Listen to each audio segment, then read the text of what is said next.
joining us now. That orange suit was a dream. It's unbelievable, isn't it? I was stopping traffic on the M1 afterwards. So 5th series, congratulations. It's crazy, isn't it? It's just, I can't believe it, like, that it's still happening, to be honest.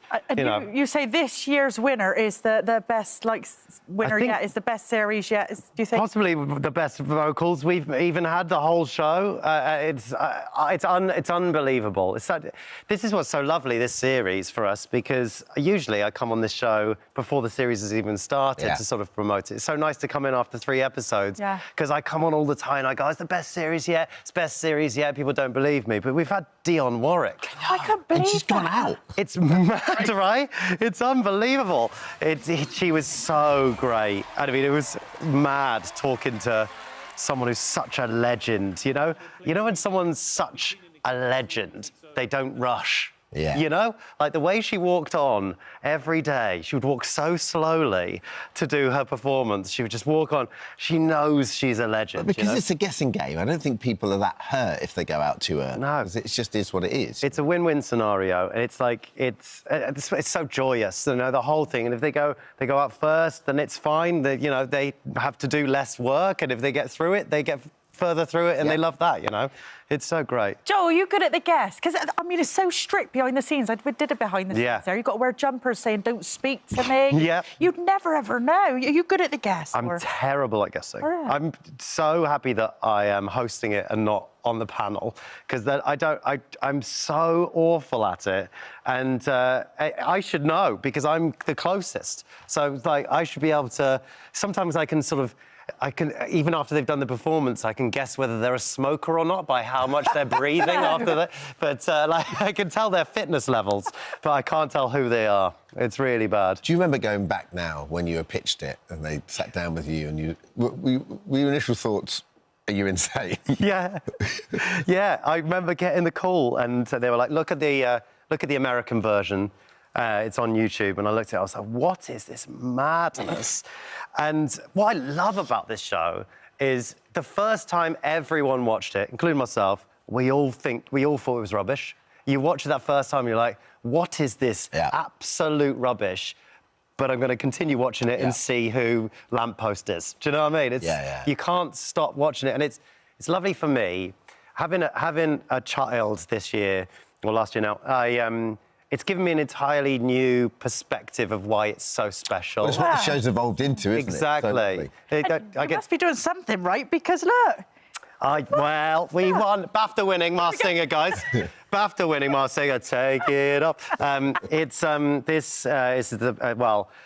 We won a BAFTA last year for the Masked Singer. I was very, very proud of. The problem is you only get 4 BAFTAs. You're not allowed any more. Someone on the stage you didn't quite know, and you're like, how have they got... Why are you taking one? The producers, rightly so. They've got 4 producers. They get the BAFTAs.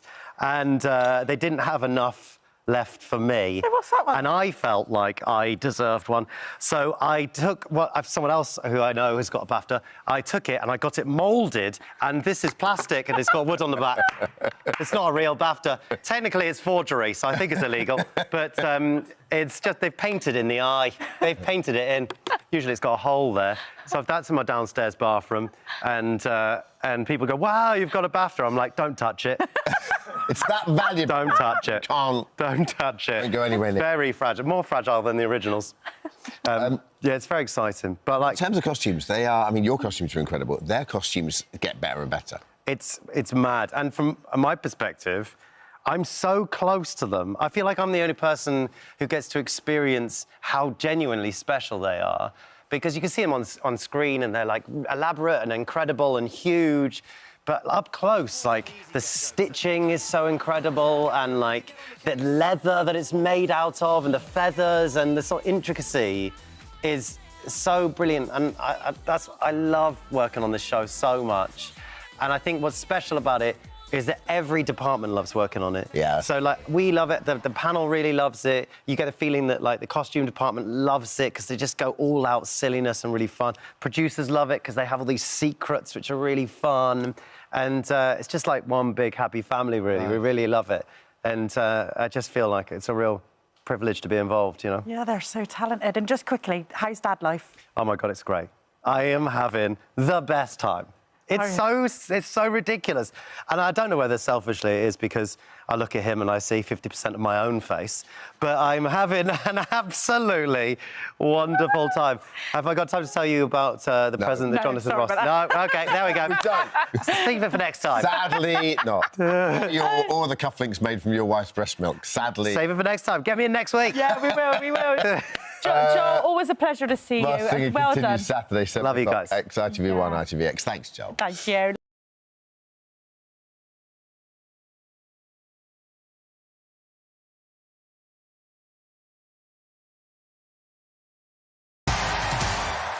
Welcome, guys. I mean, this is coming home with me. Welcome, guys. Thanks.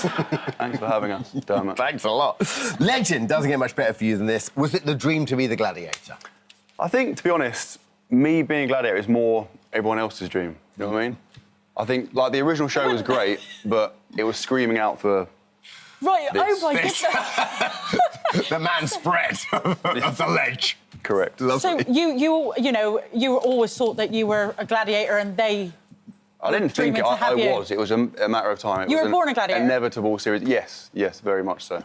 I'd go as far as say Gladiators was created for me. Created for you. And then the others just kind of fill the... We're crying out for you. Right. I mean, you play your character very well, don't you? You are a legend, are you? I just am, yeah. It's just me. I'm OK. just an all-round incredible guy. And how have the crowd reacted to you? Remarkably well, yeah. OK, yeah. but no I mean, you're not surprise. surprised by that. Yeah, I mean, come on. It's always going to happen, wasn't it? Yeah. Well, how were you growing up? Did you watch the 90s version of the show? I did watch it, yeah. Who's your favourite? I'm going to say Wolf. A bit cliché, but Wolf, just, yeah. Not cliché, he was all right. my favourite. We love a bit of Wolf, don't we? Oh, love It's interesting, isn't it? Do you know what I mean? It's just a... Yeah, he was the one... Different. Different. He said very little, but we all couldn't wait for him to come on out. Yeah. Exactly. How's the first show? Being on it was amazing, yeah. It was amazing. It was just nice for it to be out there, for people to get a chance to see that, and then also me as well, you know. Did you sit down and watch with your family, or did you just stand outside in your garden as it went out, the traffic passed? It was like a statuette, yeah. Just kind of stood there, and they kind of watched it and then kind of panned to me a bit as well, like, Lovely. yeah. Fury, now, your dad is a massive reason why you are a gladiator today. Can you tell us about that? Yeah, so my dad was a contender on the previous Gladiators. So I was like 7 years old. I remember it like it was yesterday. I was sat in the crowd watching him compete. And then from there, my dad, made gladiators in our household, basically. He made our garage into a climbing wall. He set up rings in the garage as well. So I was just swinging around on the sort of rings like a little monkey, really. But, it's felt like Gladiator's always been in our family. So to now be Fury, and now my dad's my biggest supporter, so it's pretty cool. Your story is incredible. Yeah. That's great. And you, was it rugby? I'm a professional rugby player. Being a gladiator, rugby obviously helps massively because some of the games are physical, heavy contact. So it's a dream for me, really. And Fury, how does it feel making history, being the only deaf gladiator they've had? It's pretty surreal. It warms my heart, really, and to have that opportunity and just try and be a good role model. I'm honoured, really. So Brilliant. Yeah. What's the toughest challenge so far that you've faced in Gladiators? The Travelator? I think one of our new games, the ring. So as a rugby player, it's basically just one-on-one, full smash. Contender just has to survive, basically. Sounds like right up your street. Yeah, I absolutely love it. Some big hits, and it's a great game. Oh, it's done so well. Now, Viper, you have been compared to Wolf. How do you feel about that? OK. All right, then. Brother. Viper, meet us halfway, buddy. You enjoying the show? Yeah. Good buzz Saturday night, was it? You like the sort of baddie status vibes? Yeah. Viper-Rooney? OK. Viper-Rama? He's loving it. He told me, I know he does confide in me quite a lot, and I know, because he has a poster of me in his kitchen, so he'll regularly go and kisses it, looks at it for motivation. So I think he's had a great time, but more so spending time on the show with me, I think, has been a highlight for him. We're obviously sort of you guys are sort of new, it's a new generation. We're sort of working. I mean, it's pretty obvious to see who you know, the role, the sort of the baddie role that Viper's going with. Legend, would you say are you popular with the crowd? Are you casting yourself as a baddie, or are you? I'm very much just myself. I'm just a great all-rounder. And I think just a great guy. Yeah, just a great guy. Yeah. It's hard for me because everyone has their strengths, but I'm good at everything. So it's hard sometimes to almost take a step back and try and. How do you do that? I'm still getting there. It's a daily challenge. But I'm getting better. Yeah. How did you get your confidence? You got so much confidence. It's not confidence, is it? If I say this stage is black, that's just a statement of fact, isn't it? It's just descriptive, isn't it? Do you know what I mean? Oh, right, OK, then. Yeah. All right, yeah. I'd like some of the confidence. And Fiona, what are the contenders like? Are they... we're talking people like top of the game, I suppose, are they? They're pretty fit, yeah. They're up for a fight. Like, it's not just a little game here. Like, they're out there to absolutely come at us. So we've got to bring our A game and, like, hit harder, so... Great to chat. Thanks for coming. Glad to continue Saturday, 5:50 on BBC One and iPlayer. Thank you to all.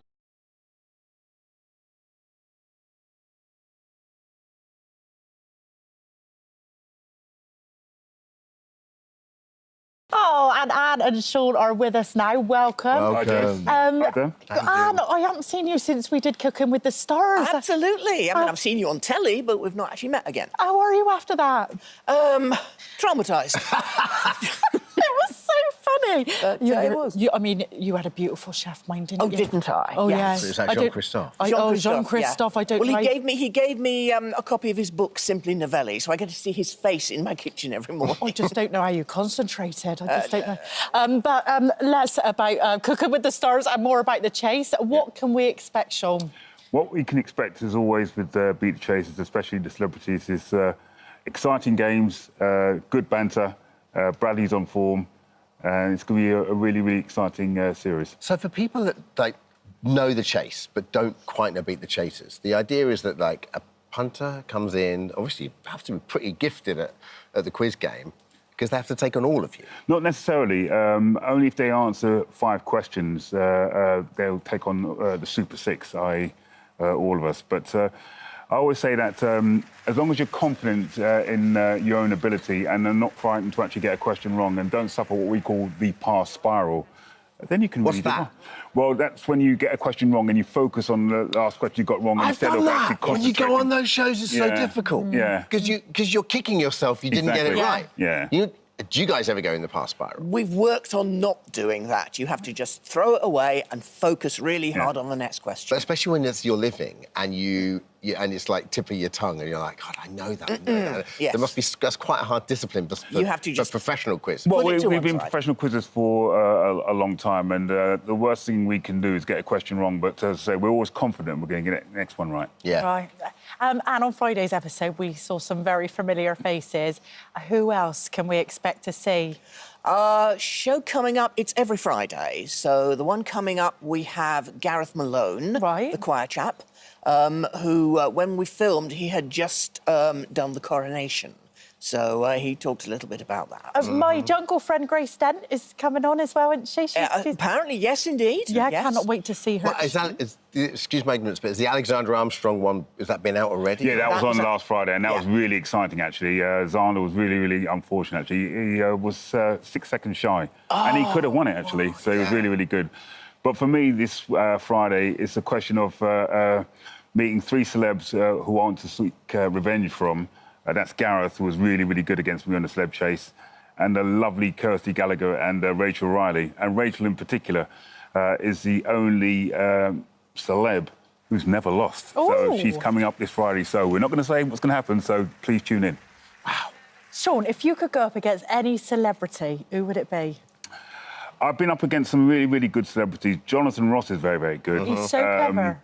I'll tell you who's good, his brother Paul. He's an excellent quizzer. They're both yeah, Who's they the really. best? I'd say Paul is. Paul is really, really good. He really, really is good. But the sort of best celebrity quizzer on the circuit has got to be Sean Williams. Williams, yeah. is he? Yeah, he's really good. That Barry from EastEnders is actually He's exceptional. so good, he actually takes part in the sort of British Quiz League sometimes. He's that good. He really is. What's it like working together? Because it's, you guys, I've done the celeb chase with you, Anne. It's absolutely terrifying. And Good. That's the idea. You're right. But what I see is like this kind of sole focus, and you come down and you guys get in the zone, and then to watch you guys work and how you just rattle off these answers so impressively. How good are you collaborating? Because we really rate and respect each other, and we really get on really well. We spend a lot of time with each other anyway. Yeah. In fact, when we're doing something like Beat the Chasers, we've all got our own separate dressing rooms, but the crew have got used to the idea that if they want to find the Chasers, they've probably all congregated in one dressing room. And which dressing room? And they're quizzing. Usually it's Paul's. It's usually Paul's, because we're normally testing each other to sort of warm up before we actually go on. But as I say...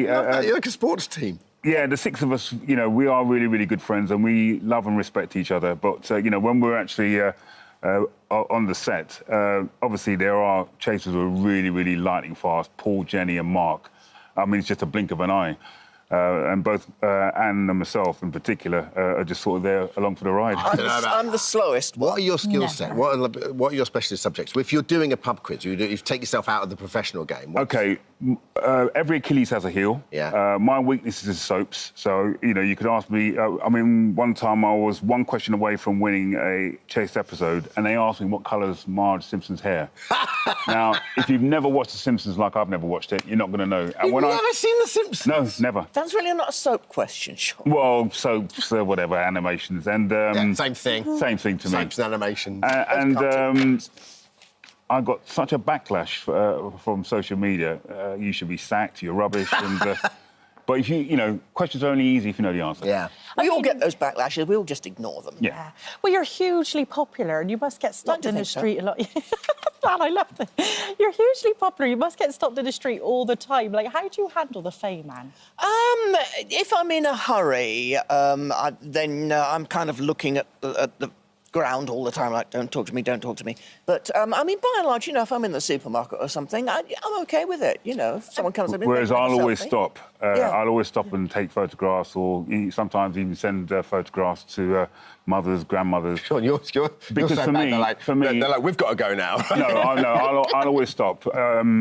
Because for me, I'm always grateful for the fact that the public make me famous, and it's my way of saying thank you. We were going to ask that, because, the Chase is just hugely successful internationally. So where have you touched down on, and you've been kind of a bit surprised by the I go to New Zealand on a regular basis, and I remember I was there in last summer, and one of the greatest compliments they played me was that a news item was that, well, Elton John and Ed Sheeran had come to New Zealand, but the biggest star who's reached these shores is the Dark Destroyer, Sean Wallace. Easy. And honestly, I just wanted to cry. Because the show in New Zealand is a staple diet. They show the British show twice a day in New Zealand, and in any given week, about a third of the population watches it. Wow. So really, I can't walk down the street in Auckland without being mobbed. I've only ever been there once, but it was brilliant. Best of luck with it. Beat the Chasers continues this Friday, 19th of Jan, ITV1, 9 o'clock. Thank you. So good to see you. You've got to come on and serve you. Oh, I'll be terrible. No, you wouldn't. You're still getting over the last time I came. No, you'd be good. You'd be good.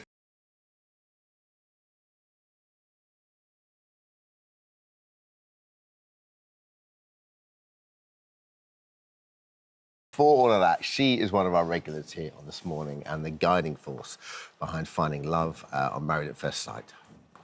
But today, Mel Schilling is here to share a different chapter in her life. Yes, in a shocking turn last month, Mel received the devastating news that she had colon cancer requiring emergency treatment to have a tumour removed. Yeah, but after successful operation and incredible recovery, Mel has returned to work just 20 days after surgery, and she joins us now alongside Dr. Nick. Well, good morning, Superwoman. How are you doing? Good morning, you too. It's a very different interview for us today, isn't it? Yeah, very. I've got to say, you look incredible. Thank you. You look absolutely stunning. It's hard to believe you've been through everything that you've been through. I remember back in December, I remember looking at your post and I was thinking, this post doesn't look right for Mel. And then I read it and I just could not believe the news, especially at that time of year. How did you find out, Mel? What were the signs? Well, you know what? I think I was ignoring the signs for such a long time. And, of course, this is not unusual. Definitely my energy had dropped, but I was having such incredible gut pain, literally doubled over and shouting in pain. And I stopped going to the toilet just stopped. But I was doing all this international travel. You know what it's like flying to Australia, the jet lag. And I found that in September and October, I had to do a quick flight back to London a couple of times with only, you know, a couple of days to recover. I wasn't sleeping. And my whole digestive system just stopped. And I just put it down to the travel. So you knew when you were in giving relationship advice, when I last saw you, were you in pain then? No, but I was starting to feel low energy. Right. So that was one of the first signs, which I ignored. You know, in my mind, I thought, I've had a very busy year. I've just got to get through to December. Yeah. You know, I've got work lined up and then I can rest. And little did I know I was going to have more than a rest. We all think like that, don't we? Like when you're really you go through a busy period, you just think, well, I'll just get through this bit, and then was your thinking that, okay, when I get through this bit, then the body will kind of heal itself, and you know, I just need a little bit of time doing nothing in the sun or whatever, and it'll be fine. Yeah. So what happened then? Well, my body had other ideas. Yeah. You know, so They do. Absolutely. I did see a GP in Australia. I was between two very long filming days and I thought, this is unbearable. I need to speak to a doctor. And the doctor said, look, it's constipation. Take this tablet or whatever it was and you'll be fine. Of course, it didn't work. So then I flew back here to the UK and things became a lot more serious. I couldn't hold even water down. I was vomiting and everything was completely shut down. Yeah. And so I went to a gastroenterologist and very quickly, even just in talking to me before he'd even done any scans, he could pinpoint, you know, the signs that things weren't right. And I think for him, it was the unexplained weight loss that was very alarming, which I wasn't aware of. I don't weigh myself. Yeah. You know, that's not something I focus on, but he had seen that. And so got me in for a CT scan within 24 hours. And what did they find on the CT scan, Mel? Well, they found Terry. Right. And you've nicknamed your tumour? Yep, Terry. Terry. So Terry was right there, the size of a lime, right there in my colon and blocking everything and trying to take over. Lime. Yeah, yeah. Could you feel it at all? Could you feel the tumour? Not physically, as in like a lump, Yeah. but the spasms, constant spasms were going off. So that I was very aware of that. And so they looked at the results of the CT scan, brought Gareth, my husband, and I in and sat us down and we had the talk where they literally say, he says, you have cancer. And But you were so lucky, weren't you, in terms of how, like, when you went and when you got your diagnosis? That's right. It's that's why I say this is a good news story. You know, it's absolutely been tough, but it was a reasonably early intervention. I mean, it was stage 3 cancer. Right. You know, still very, very serious. You could have waited much longer, I'd say, no? If I'd waited, I don't know, maybe a month or so longer, it could have been a very different story. String in doctor again. So Yeah. I guess it just goes to show if you trust your body, right? And if your body is just telling you something's up, go and get it checked out. And listening to your body when you have so many other things going on is really hard. And we were just talking off air and we're saying as women, we downplay and maybe gaslight ourselves going, it's not that serious, I'll power on, or think it could be gynecological rated. We don't even think it could be bowel related. But the symptoms of bowel related issues are the ones that Mel has been talking about. So it's that variability in your bowel. Sometimes you could be constipated and then sometimes you could end up getting diarrhea. But who of us actually diarizes or keeps an eye on our poo every day unless you have that background thought or that there could be something sinister? Pain is a factor as well, and sometimes it can be specific in one area, but it can be vague. It can be just a dull ache that moves around your stomach. Bloating could be another symptom. Bleeding from your back passage. So that could be that you go to the toilet and actually sometimes it could be just wiping that you need to be aware of. But when we think of bleeding, we think of red blood, but we're looking for more black poo. Or streaks of black going through your poo that you might need to discuss with the doctor as well. Feeling of fullness, as you were saying. I couldn't even have a glass of water because Terence or your tumour, whatever you name them, when it grows, it takes up space in your stomach for you. And unexplained weight loss, fatigue, general malaise, just not being able to cope with day-to-day things, sleeping a lot more than you would do, unable to follow conversations and stay concentrated on your line of work because your gut is taking over that distraction. And the symptoms are so stark when you put them out and you're like, oh, yeah, of course I'll pick those up. But they're so vague when they're actually happening to you. Is there any ways to prevent colon cancer? You know, what's the best preventions or? There are so many ways that you could just say be mindful of the symptoms. So doing this piece is so important because it puts it back into the forefront. Having a really great diet, so your 5 fruit and veg a day, lots of fibre, water, hydration is really important in that. If you know that you smoke, please stop smoking and cut down alcohol as well. Then also look at your weight as well. We know that those that have a higher weight, then they are more predisposed to getting, say, bowel-related symptoms or cancer. So maintaining a healthy weight for you is really important. And obviously cutting down red meat or processed meats. But even you could do the best things possible, but knowing your body and taking those symptoms to the doctor and just having it in the back burner and going, I think this is what's going on, would be a good idea, because I unfortunately have some patients who do everything right and then still end up getting, because you don't smoke and you lead a really healthy lifestyle. For you, it's more the travel. You're so healthy now. You are so healthy. So surprising. Mel, how are you now, and how's your family now? Are they all right? Because I know your husband did have some bad news. So he did a little while ago. So yeah. to be hit with this now, is he okay as well? He's doing really well. I mean, he's my rock. He's my absolute rock. But it hit him hard. You know, I think when we were in that doctor's surgery and we heard that news, I went into just practical mode. I was thinking, oh, but I need to work. You know, it was totally irrational. But that's what I focused on because I felt I could There's control a helplessness when it happens to someone else. And that's what Gareth felt. And you just feel that no matter what it is, it's cancer or heart disease, or you just feel there's nothing I can do here. Whereas when it happens to you, I feel like sometimes, you know, when my father's own heart disease, you just compartmentalise and you just go, okay, I have to do what I need to do to get through this. How are you doing? Because like you're back at work, and I know you've got some chemo to come. But it feels like you're just back to doing what you do. And do you think there'll be a moment down the line where, in 6 months' time, where you're sat on a beach or something, you just start to process what your body's been through? You know, I am starting to process now as well. Because I know myself so well, my tendency is to just keep going and to keep working. So, yes, I'm having all of the medical intervention, but I'm also going Eastern as well. So I'm having Reiki, I'm having quantum healing, I'm starting journaling. And so I'm really trying to balance, you know, out that medical side with a more holistic side, because that's what I tend to ignore. And I know that I need to process this in my body. Because it's hard, right? If you're in a bit like so many people now, that, you know, they're watching us at home and think, well, this is fine, but I've still got to work and I've still got to get out there and provide. So how do you manage that, living with this sort of thing, whilst also, you know, keeping up a really busy lifestyle? Like, as a doctor, what would you say to someone? Well, I always say to people that being aware is the first thing, and doing holistic things is great as well, talking to other people, so it's not just all contained up here.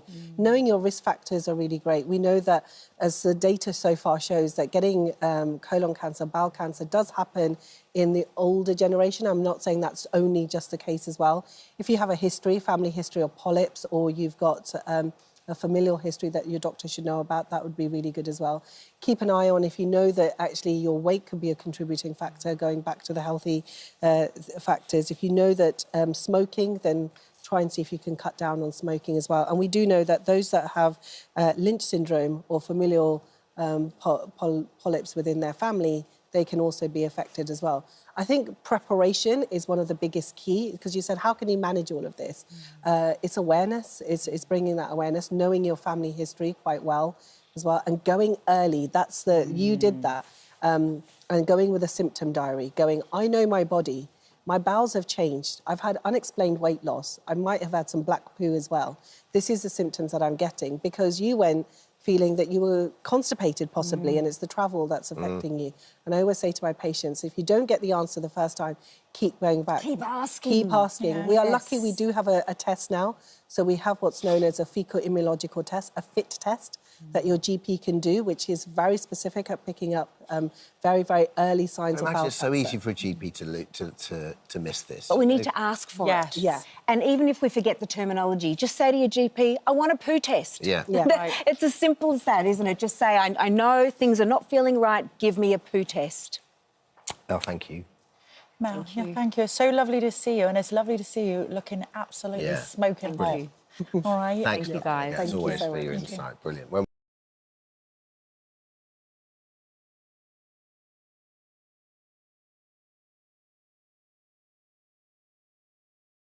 I hope you're starting to feel a bit brighter this Monday, as all morning we've been trying to lift your spirits on what is considered by many to be the most miserable day of the year. We're not having it, are we? We're not having it. We're not having that. Sam we're Thompson spent the morning spreading some joy in Shoreham by Sea in West Sussex, which was recently declared the most unhappiest place in the UK by the Office of National Statistics. Not that we've seen, and all of that is about to change. Yes, Shoreham is set to become the happiest place in the UK because Sam is about to try and break a Guinness World Record for the most number of hugs in 60 seconds. Yes, he is. Current record stands at 87 hugs a minute, meaning obviously Sam has to do at least 88 people to break the record. How are we feeling, Sam? Well, Dermot, yes, I'm still here at Shoreham by Sea. I'm here with a very attractive crowd, actually, and they're obviously here for Sam's... Yes, they are. Now, the aim of the game, as I'm sure you're aware, is to beat the world record set for the amount of hugs in 1 minute, and that is set at... 87! Yes, it is. The crowd are amazing. And how many hugs per second is that? 1.46! Yes, it is. I actually had them... They had to tell me that because I forgot. I'm not very good at remembering stuff. Are we feeling confident? Yes! Yes, we are. And Shoreham's not unhappy. No, it's great. Great place to live. Why do we love living here? Sunny, beach. Yeah. We got the drums. We like the drums. We love the drums. They're great. Look, she's bouncing. She's bopping. I'm bouncing. Well, this is great. Let's just dance into it. Come on. Are we happy? Are we happy? We're happy in Shoreham. Yay! We love Shoreham. We love Shoreham by the sea. Home of the Wellington By the sea. And yes. why do we love Shoreham so much? Because we have the lovely sea, the lovely downs, and the lovely people. Yes, yes. I've got to say, you've all been so lovely to me whilst I've been here. I love your hat so much. That is beautiful. Can I wear it? Possibly, I'm freezing. Absolutely. Yeah, you can have it. Do you want Thank you very much. Oh my God, you're moving your ears. How are you doing that? Wow. Legendary. I can't even feel my nose. Do you love Shoreham? Yes, I do. Of course you do. Who doesn't? Are we feeling confident? Yes, we are. And nothing inspires confidence than having an official Guinness World Record adjudicator here. Hello, Joanne. How are you? Oh, I'm very good today, thank you. Yes. How are you? I'm nervous. Yep. I'm going to be honest. You've watched us Yep. practice. What are your thoughts? I think the technique is getting better every time, and you're in with a good shot at getting this Guinness World Records title. Oh, that makes me so happy. Thank you so much, Joanne. And what do I need to do to actually complete it, though? I need to actually know what are the parameters here? All right, so some of the key guidelines that you must remember for this official world record attempt is make contact with everyone's torso. If you do not, the hug will not count. Wow. And give them an embrace. That's about it. Speed is your friend here. The word embrace is so lovely. Joanne, thank you so much. Oh, God, I'm really nervous. We're about to do it now. I'm about to get set. OK. Right, Joanne. I'm not just stripping, I promise you. This. I'm getting my T-shirt. Here we go, everybody! OK. Whoa! Right. Joanne. You can do it. Count me in. This is an official Guinness World Records attempt for the most hugs given in a minute. The record to beat is 87. Are you ready, Sam? Yes. Are you ready? On my mark. 3, 2, 1, go!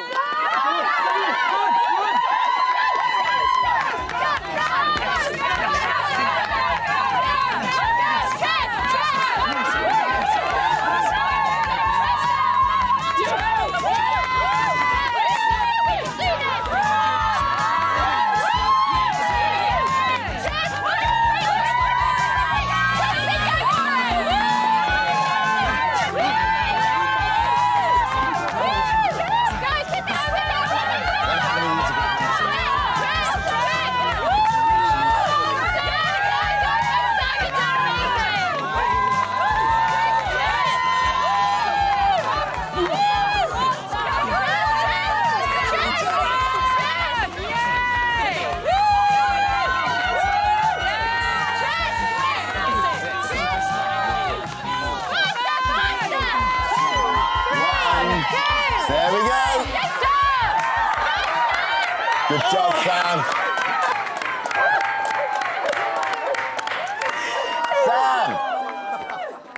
Sam! Can you hear us, Sam? Tell me.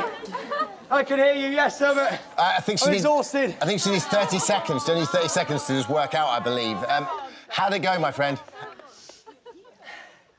It was amazing. I had the best time of my life. Sean, you are so great. Thank you so much. Joanne, what do you think? I think I have a result to let you know for this first official attempt.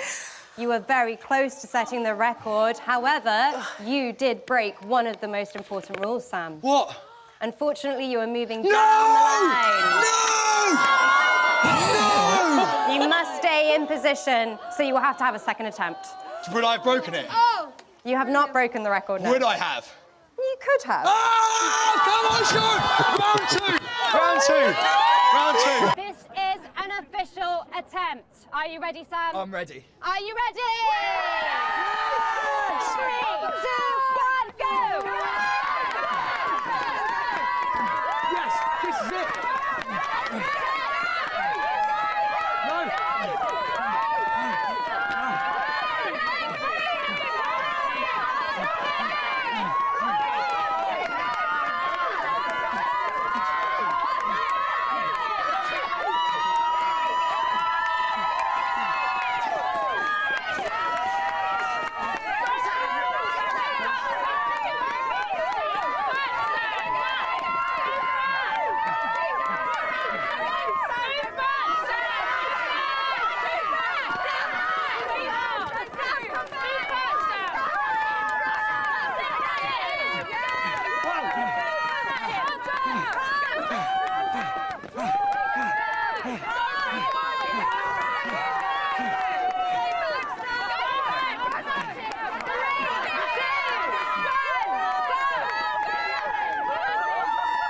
Earlier, Sam Thompson came so close to breaking the Guinness World Record for the most number of hugs in 1 minute. He didn't quite manage it, but he's had another go. How have we done?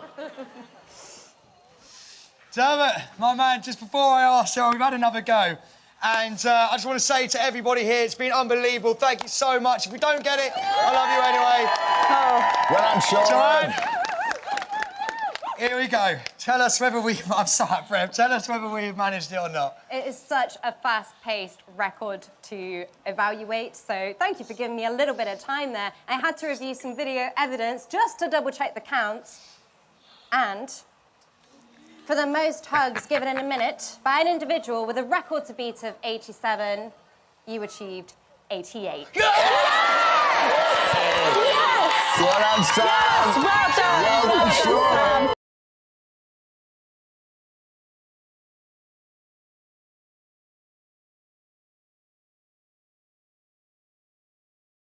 Terrifying. I'm telling you, it's terrifying. And I'm clumsy at the best of times. Yeah. They had a nice roast dinner on set yesterday, and I'm walking back to my little dressing room, and I fell over with my roast dinner, just on those steps going up to the dressing rooms. My partner's going mad. He keeps holding me up, and that's not on the ice. You looked fabulous last night. Oh, well, everyone I was did. there. We were talking. I mean, in the makeup Marcus room. and his team and Tracy, you know, they're just fantastic, aren't they? Yeah, the makeup, the hair, the sequins. You just look so fabulous. I was going to say, was there any hesitation when they asked you to do it? I was a bit fearful, you know. I'm kind of, I used to be, you know, I never used to care. Now I'm a bit 50 and fearful, you know what I mean? As you get older, you do get more frightened of things, and you don't bounce up so quick. But then I thought, you know, I'm going to get a new challenge. I'm going to conquer my fears, try and get the chutzpah back I used to, try and get a skater's bum, lose a bit of weight. You know, what's not to like? Well, last night there were 6 people that skated off, and then next week there will be another 6 people that skate off. They were the competition is so fierce. And everyone really stepped up last night. I was watching it. And I just thought everyone is really... I mean, Ryan Thomas doing those spins, and Amber, those extensions, and Roxy, everyone was fantastic. Did it spur your... Hatton. I thought he was great. Well, he's come a long way, hasn't he? You know, he's never, ever took to the ice before in his life. And it is totally different, isn't it? Boxing to being on the ice. And he's very good with his feet naturally, but not on ice. He's funny. But you know what's interesting about the ice? You have falls when you least expect it. Right. And it's not only a physical thing, it's a mental thing. So when I fall and I put my shoulder out the other week and I've done my wrist and stuff, it's getting the confidence that when I come to those steps where I had the fall, of trying not to, you know, freak out when I'm coming to it. You're so right, though. Because, I mean, I don't ice skate much, but my wife's Norwegian, so she was born and brought up ice skating, so she skates really well. So every now and again we'll go with our little fella, and I can get on the ice, but you're right. You think, oh, this is going quite well. I'm having a good time. No, I'm not. Bang. I just did the other day, the beginning of my routine. It's just like 2 steps forward, the beginning of my routine. And I was trying so hard, my weight from forward, I was bang. I was like, this when is you not go down, there's no soft landings on it. The ice is unforgiving. Stephen Lustig-Webb, he had to actually pull out of the competition. Did that knock everybody's confidence a little bit? Because he did have a little bit of a nasty fall, didn't he? He did. Did he break his leg or something? Well, I watched, he sent me a video of the fall, and it didn't look too bad. I've done falls pretty much like that myself, and then he sent me a photo of the foot, and his foot was there and his ankle was there. It was horrendous. But, you know, it's the chance you take, isn't it, when you're doing it? And it's thrilling. When you get it and you start gliding, it's the most gorgeous feeling. So what's the hardest thing about, you've been singing, dancing, you've been West End, you know you've got to put a shift in, you need to keep fit when you're out there, right? And you're a grafter. So you're not scared of any of that. So what's the biggest gear change for you? What's the hardest thing you've had to do since you started doing this? Being hormonal and dancing on knives. That is it. Kind of coming into the menopause and dancing on knives, it's terrifying. And also, I've spent years faking it from the waist up. I was never a great dancer, but I could make really nice shapes. But you can't do that on the ice. You're not? You can't. You can make a nice shape, but if your feet are like... not doing very good at the bottom, you're in trouble. Claire, I got to ask. I mean, yeah. Goodness. And you were gliding. You look beautiful there, actually. You look lovely. He's very patient, Colin. What is your partner like? He's lovely. Colin is so patient and kind. And he really is, he's kind of... He's relentless, though. He doesn't give me a minute. I can't be running out. Even when I want to shoot the toilet, he's looking at me like you're lying. A bit. Claire, I just don't know how you're fitting it all in because you're doing Corrie full time. That's incredible. You're on the ice as well. You're training with the ice. How are you fitting it all in your routine? I just said to Dermot, we've known each other for 30-odd years, haven't we? I'm just grateful to be working. Because this business, it's feast or famine, isn't it? Yeah. And then suddenly to be in Corrie and doing dancing on ice, I'm just counting my blessings, and you do what you got to do.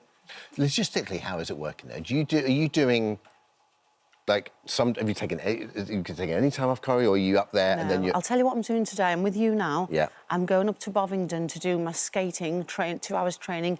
I'm getting on a train, going up to Manchester, and I'm in every scene of the day tomorrow. In Corrie, and then come back. And then back down. I love it, though. And has your little boy been to watch you? What does he think about it? He's coming on Saturday. Is he? Sunday, isn't it?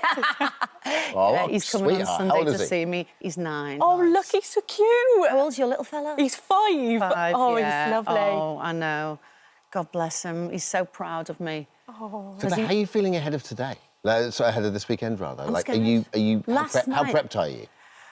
I've done as much as I can, but... Would you rather have done it the other way around? Would you rather have gone this Sunday? No, I was glad I stood and watched last night. Yeah. Because I don't know if you ever get that feeling when you wake up of a morning and you think, oh, don't make me do it. I want to get back under the covers. Pity your stomach stuff, And I woke up yesterday and I thought, oh, I feel all right, I'm going in. But then I still got nervous. But I was glad I had a week just to watch and sort it out. But then, if I do get through, it gives me less time to work on the next routine. So it was kind of double-edged sword. Yeah. Lots of your Corrie castmates have taken part in the show. Have they give you any advice at all? Molly has been fantastic. Little Molly Gallagher, who did it last year, she loved it. And she's given me loads of advice. Sally Dinover as well, come and found me and chatted to me. Andy Wyman. Loads of them have done it. And not one of them has had a bad experience. They've all loved it. And a word about Corrie, because what a great character to be playing. Oh, yeah. Well, do you know what I love? The contrast, Emma, is, I'm so rough and ready in Corrie. No makeup, messy hair. Look at Cassie. I look a mess there. So to go on Sunday night and get all glammed up in sequins and all the hair, it's great. So you're just playing some... Sorry, Jeff. You're just playing some great part. Playing opposite Maureen Lipman. Dame Maureen Lipman. when they give me these two-handers, I get so excited. Yeah, and also working with Alan Halston, we've got Jenny McAlpine back now, plays Fizz. Yeah. We did our first scenes the other day with the whole family back together at number 9, and that was lovely. Yeah, I bet. But, you know, working with Maureen, just watch and learn. I'm in the presence of greatness, you know. Well, Claire Sweeney, good luck next Sunday. I cannot wait to watch you. I really can. And you were great last night. Oh, I loved it. On your sledge. I couldn't Must believe be it. something lovely when you go there. You really pick up the atmosphere of it, don't you? And do you know what? It's like a family down there. Everybody's so warm and It's very friendly. loud, isn't it? I'm worried about not hearing the beginning of my song. It was Your hair brilliant. looked gorgeous. You look very Frozen, like proper Disney. Oh, well, I loved every single second of it. vibes. It was fabulous, and what an atmosphere. There we go. Dancing on Us continues this Sunday, 6:30 on ITV1, ITVX. Claire Sweeney, thank you. Good luck, Claire. Best of Good with it. luck. Thank you. Coming up.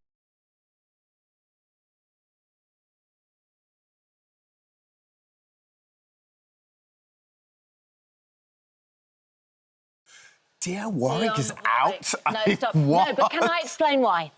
Because Dermot, this is a guessing game, Yeah. and we all just literally, she opened her mouth and we all went, still more. You knew straight away. She didn't even try and hide it. She didn't. Well, she didn't try and hide it. You can't hide it. No. But also, I think once we've all got it, then it's a bit where do we go with from that? here? What I didn't know, though, is that last year you made history with the most amount of correct guesses. It's very impressive. It also came as an absolutely enormous shock to me. I was doing the chat about this morning, and with the research chat, and he said, "Yeah, because you've had the most guesses." I said, "No, I think you might have to go and recheck that." And he said, "No, it's actually true. I did a little victory loop around my kitchen." What's your tactics? You just, as soon as you hear like the cadence of a voice or whatever it is, you just go. I think what it is, you're looking at absolutely everything, because the clues, if I said they'd start making all the clues next week to fit you. Yeah. And then you go into this circle. So I always think, almost kind of ignore the signs that are really obvious and go for kind of the little tiny clue. And I'm always changing my guesses, which sometimes is a bad thing, because with Zoe Ball, for example, I guessed her the first week and then started guessing other people. It was, in fact, her. Yeah. So, but the joy for me isn't in guessing correctly. The joy for me is when they unmask and I don't know who it is. I love that, and I go, no, I do know who they are when they've taken off the mask, but I don't know who it's going to be. Yeah. I agree. I mean, there is a clip out there, which I can't believe it, to be honest with you, where someone is revealed and you literally lose it. From this series? Yeah, from this series. You absolutely, it's a preview, and you absolutely lose it. I have no idea who this person is. But let's have a look at the clip. We don't reveal who it is, but have a look at this.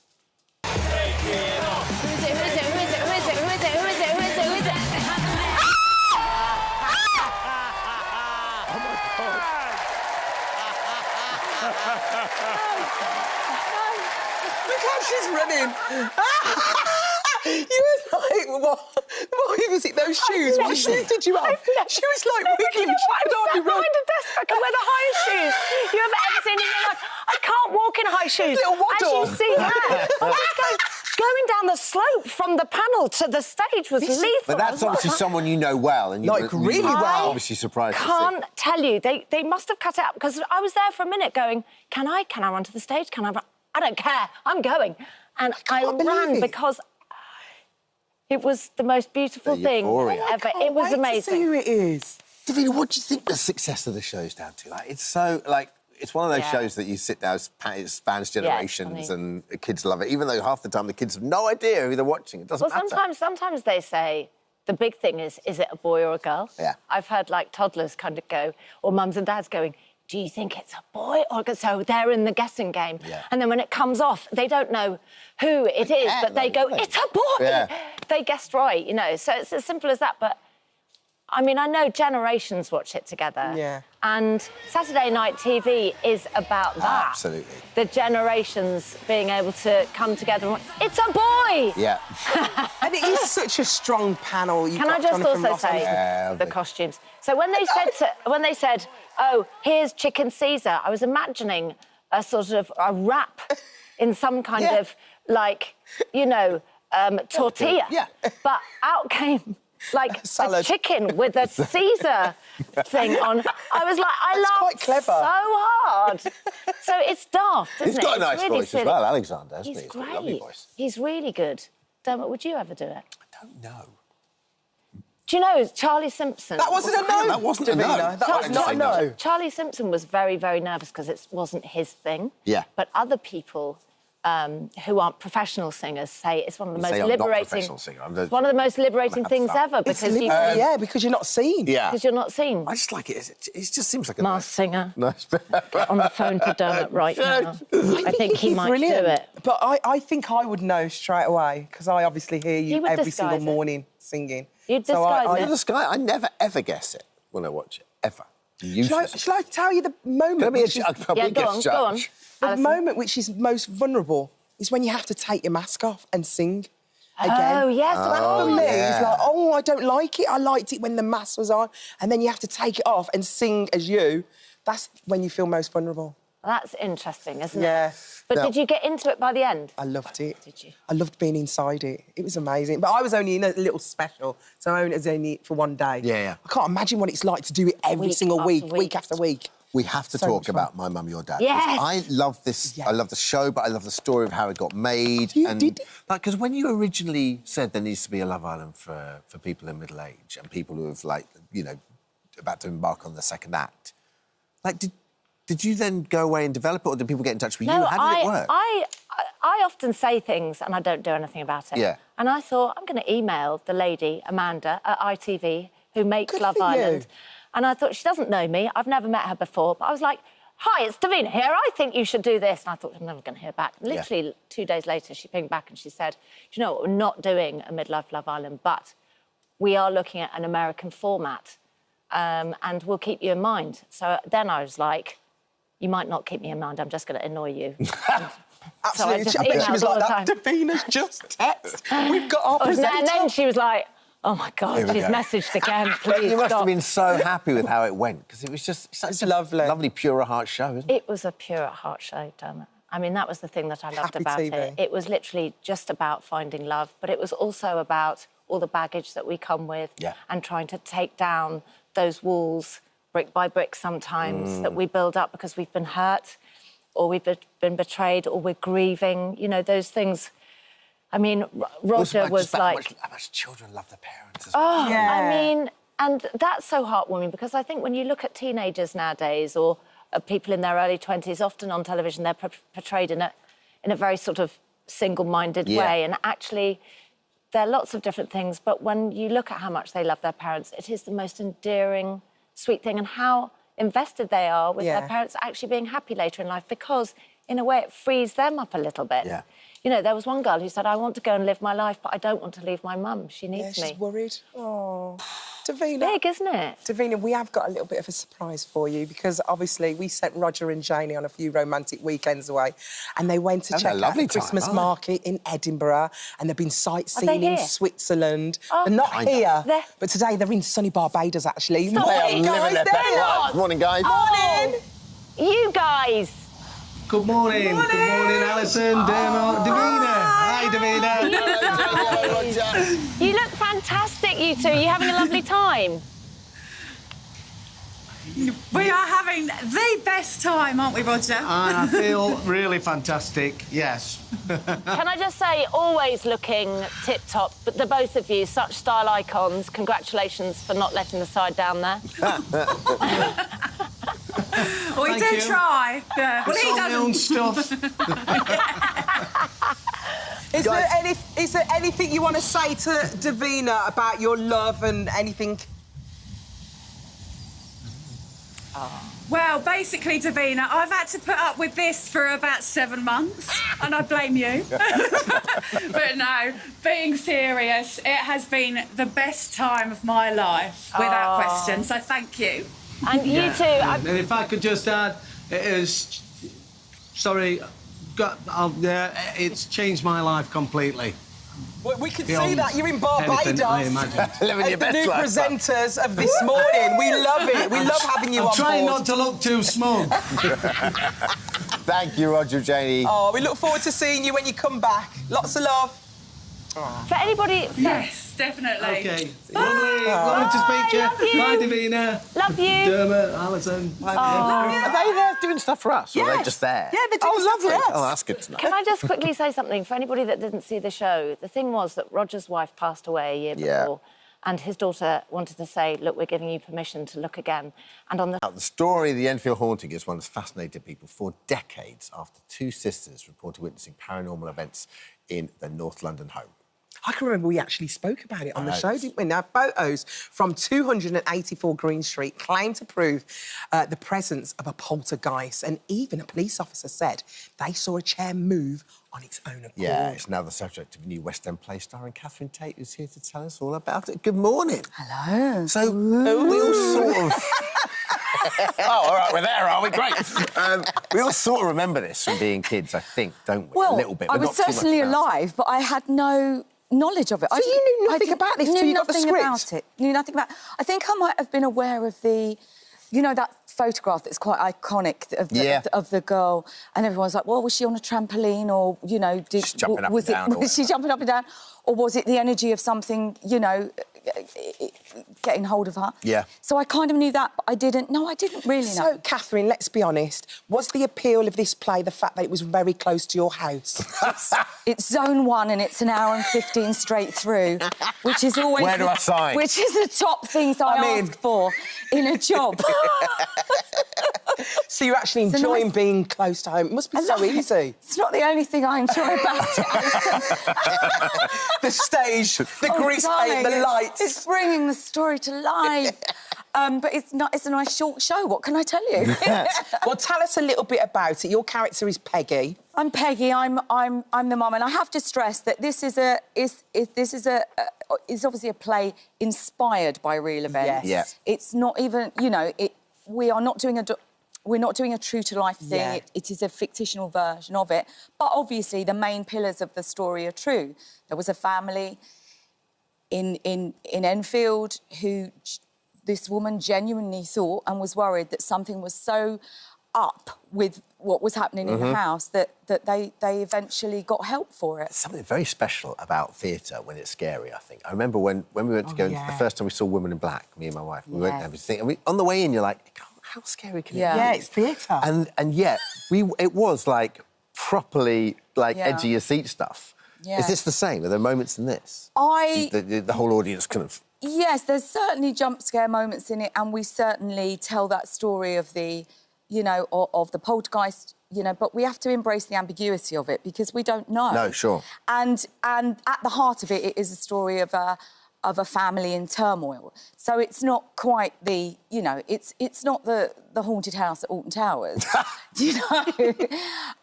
But because Peggy's a single mum and she's having a hard time. She's got like two daughters. She's got two in our play. She's got two daughters and a little boy. Margaret, Janet, and Jimmy.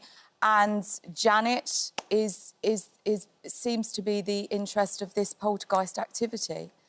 So no, there are definitely, you know, I guess it depends what your level of scaredness is, because some people go, oh my God, I won't be able to sleep tonight, and the other thing that we get a lot of is laughter, because I think when people are a bit scared, then the release is a bit of laughter. Yeah, you know. So, and what about Catherine? Does she believe in ghosts? Does she? I want to know. Because, you know, I don't know if you know, but a lot of these theatres in the West End apparently are haunted. Haunted, yeah. I don't think our one is one of the official ones, but 100%. It's true that some people, they do... I think, like the Duke of York's, definitely, people say they've seen... shadows. Stuff that they can't explain. And I think about the supernatural, I think...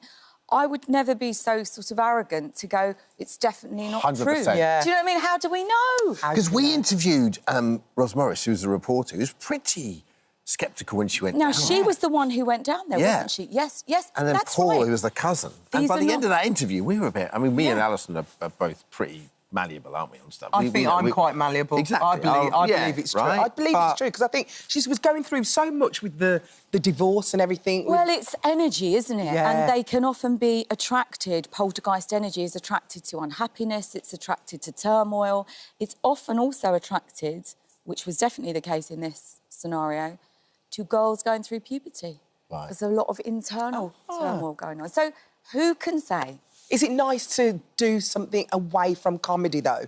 A little bit more serious? Is it nice. a refreshing change? Lovely to tell a story, to not go out with the expectation that I'm there to make people laugh. And it's variety. I would never, ever not want to make people laugh. Yeah. But this is not the role I'm in. Yeah. In this story, you know. And presumably most of the roles you get offered now have a comedic bent to them because they know you can do comedy. So therefore, it must be nice doing something that's where you know. That's not the role. Yeah, I mean, look, the play is genuinely an entertaining night out, I feel. But yes, there's no catchphrases. Are we scared now? We've been talking all morning about the Catherine Tate show. I can't believe it's 20 years. I think that's a vicious rumour started by the haters, surely. That's 20 years. 20 years? I didn't realise until an interview earlier in the week, and I genuinely couldn't believe it. Yeah. I couldn't believe it. 20 years ago. Obviously, we don't want to waste any of these characters, and we love seeing these characters. And we were talking about the fact that we'd love you to get... Why don't you go on TikTok and put these characters on TikTok and have an account? I don't know, because I think other people have already done it. I think someone else has already done it. And I mean, I do seem to have a presence on TikTok with my characters. Yeah. I have thought about doing... Yeah, but they're getting all the notoriety and you're not getting it. No, that's not right. You need to have your own... I know so little about TikTok, but what happens? What will she do? She could do her characters. She could, like, all those clips that from back in the day. Yeah. So I take... other people are doing that. Well, you could put it all onto your... How does she get her own stuff back? That's basically she needs to have an account first. How do I monetise this? Yeah, come on now. Let's have a chat after. It must be so wonderful, though, whether it's 20 years or not, that you know, those sayings, and, you know, so much great comedy is made in this country, but those sayings are still part of our national conversation.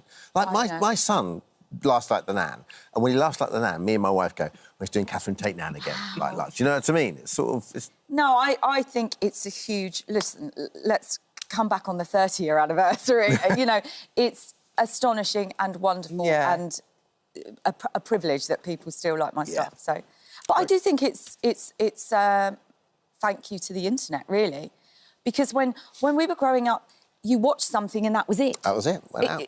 You know, I love the fact that 20 years later we weren't still watching it. Yeah. Because, you know, I mean, I guess we were the classics, but it's...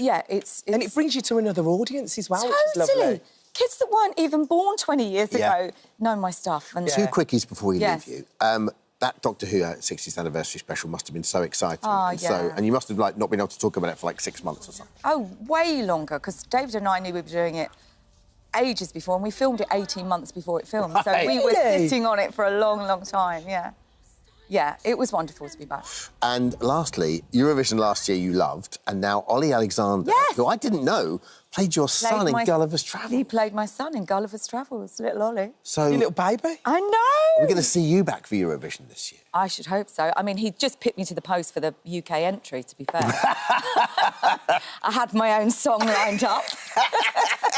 Well, listen, best of luck. Enfield Haunting runs the Ambassadors Theatre till the 2nd of March. Only an hour 15. What have you got to do? Come on. Congratulations as well with everything that you've done. Thank you. So good to see you. Lovely to see you again. Thank you.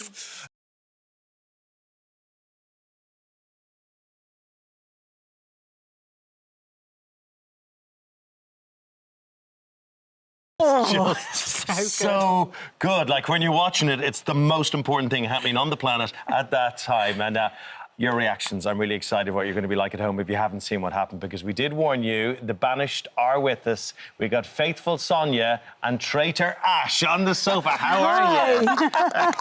Got nervous all over again watching that. How many times can you die? It's so good. It's the fact that you've just got to lie to all these people, and it's just not like us, is it? You just go straight out your comfort zone. You're lying straight to their faces. I mean, Ash, you give it your best shot at lying to people's faces, but I'm clearly not very good at it, though, am I? I can tell that you didn't feel comfortable with that lie straight into their face, and you were a little bit stabbed in the back by your fellow traitors last night, weren't you? What went wrong? Well, I think perhaps was I too trusting of my fellow traitors. But, you know, we're traitors. Traitor's got a trait, right? Yeah. That's our job. That's our job. That's what we've got to do. But I think, I think maybe I was just a little bit too trusting. And everybody did pick you, didn't they? They did. And Sonia, you even picked Ash as well when you were in the show. You thought Ash was a traitor. What was it, you think, that gave it away? Well, I didn't actually pick her at my one-round table. It was at breakfast, wasn't it? It was at breakfast. You were straight in there, Sonia. Mellengate. Well, the thing is, I was kind of practising being tough, mean, sort of gangster granny. I thought, I've got to get into it. So I thought, right, because, you know, I'd originally said, I'm a real knitter, I was going to knit one, purl one, kill one. So I was like, and I don't know if you saw, but I was actually trying to sort of shoot their pictures to get into a mean... Yeah. Like, I thought, So you can funny. do this, you can be really nasty. So I thought, I need to practice with somebody very nice. Saying, oh, you're a traitor. So I thought, I always eat melon in the morning. So I thought, whoever is behind the melon, I'm going to ask.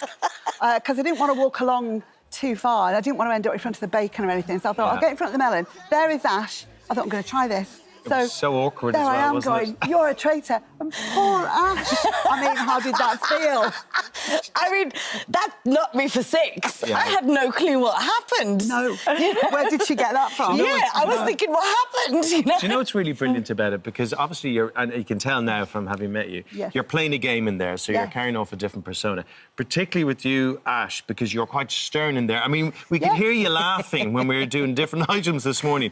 Both of you, an absolute ray of light, real joyful. So you had to bottle that up, Ash. Yeah, and that must have been hard. I think maybe that was the giveaway, that there was this joy and kindness in there hiding. You know, and I think maybe that was possibly my downfall. I think had I had just been myself a little bit more, you know, I like to joke around, I like to have fun, but I had to be quite serious, right? So I think maybe that was my downfall, actually. Had I had relaxed a little bit more, been myself, enjoyed myself, maybe people wouldn't have looked at me.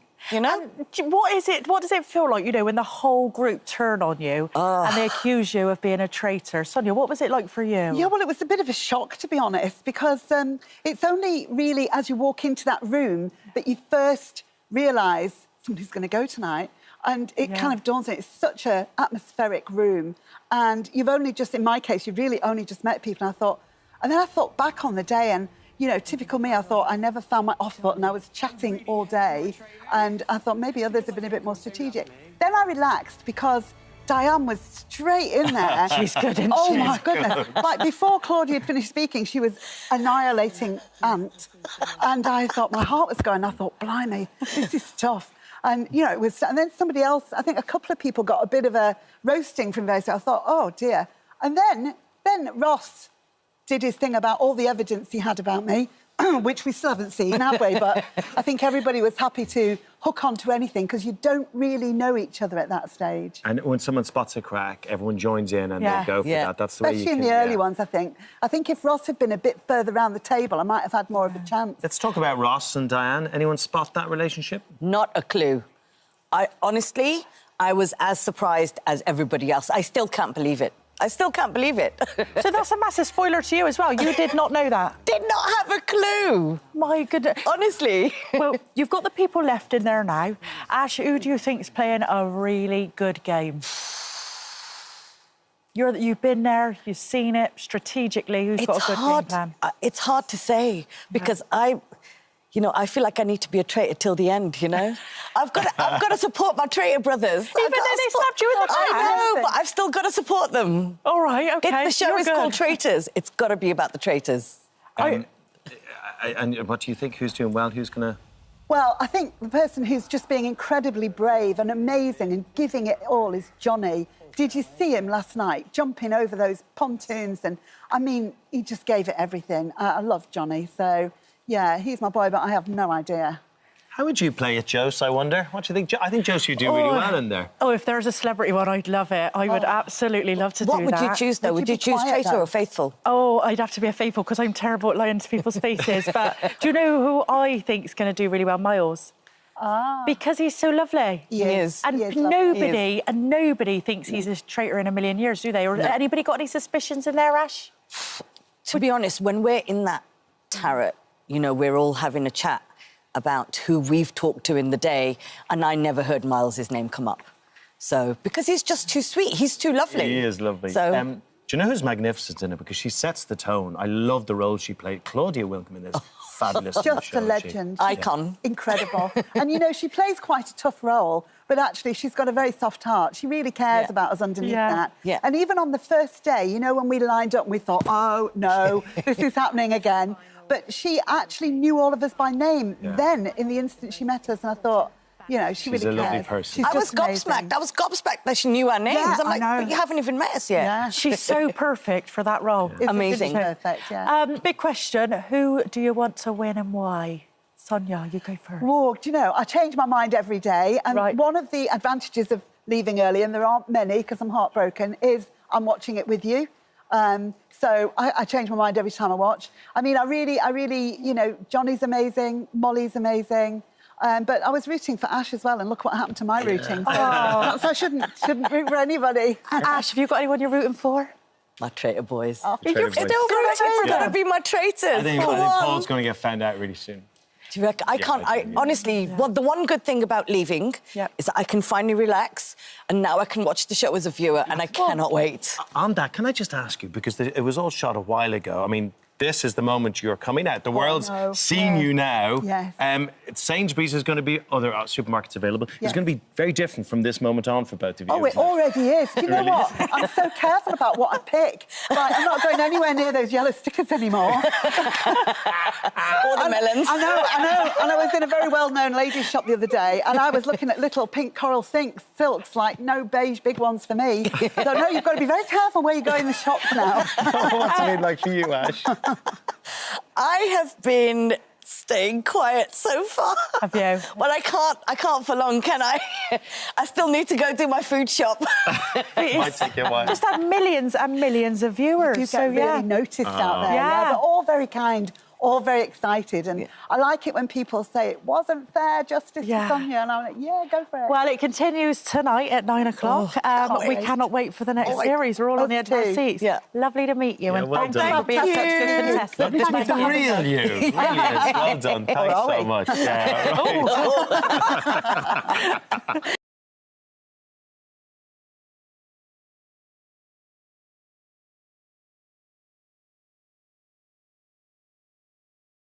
Right. Giving it licks. Oh, that's the stage show. Yes. Tell us all about it. What's in it? Well, it's called Alan Cummings Not Acting His Age, and it's a sort of an old-fashioned cabaret. You know, I've got my band, as you see, and I tell stories and sing songs all under the sort of theme of ageing and getting older, something we're all doing. We are all doing it. We're all doing it. You're not acting your... In what way are you not acting your age, do you think, Well, Alan? I think that I realise that we're all sort of told how we should behave as we get older. And I think not acting your age is sort of just not saying no to that and just saying, I'm going to stay curious and I'm going to be open to life. That's all it is. What do you think's expected of you as you hit 60 in the normal world? In the real world, I mean, sort of that thing that you don't sort of, you stick to a plan, you don't sort of go out dancing, you play golf, you wear cardigans. I'm wearing a cardigan today, but it's a ripped up one. It's things like that, the sort of code of what to wear, what to do, and not to kind of be curious. I think that's the thing. People stop being curious. And when people give in to their age, when they don't act their age, you do find they do look younger. Like, I don't think you look anywhere near your age. Thanks so much.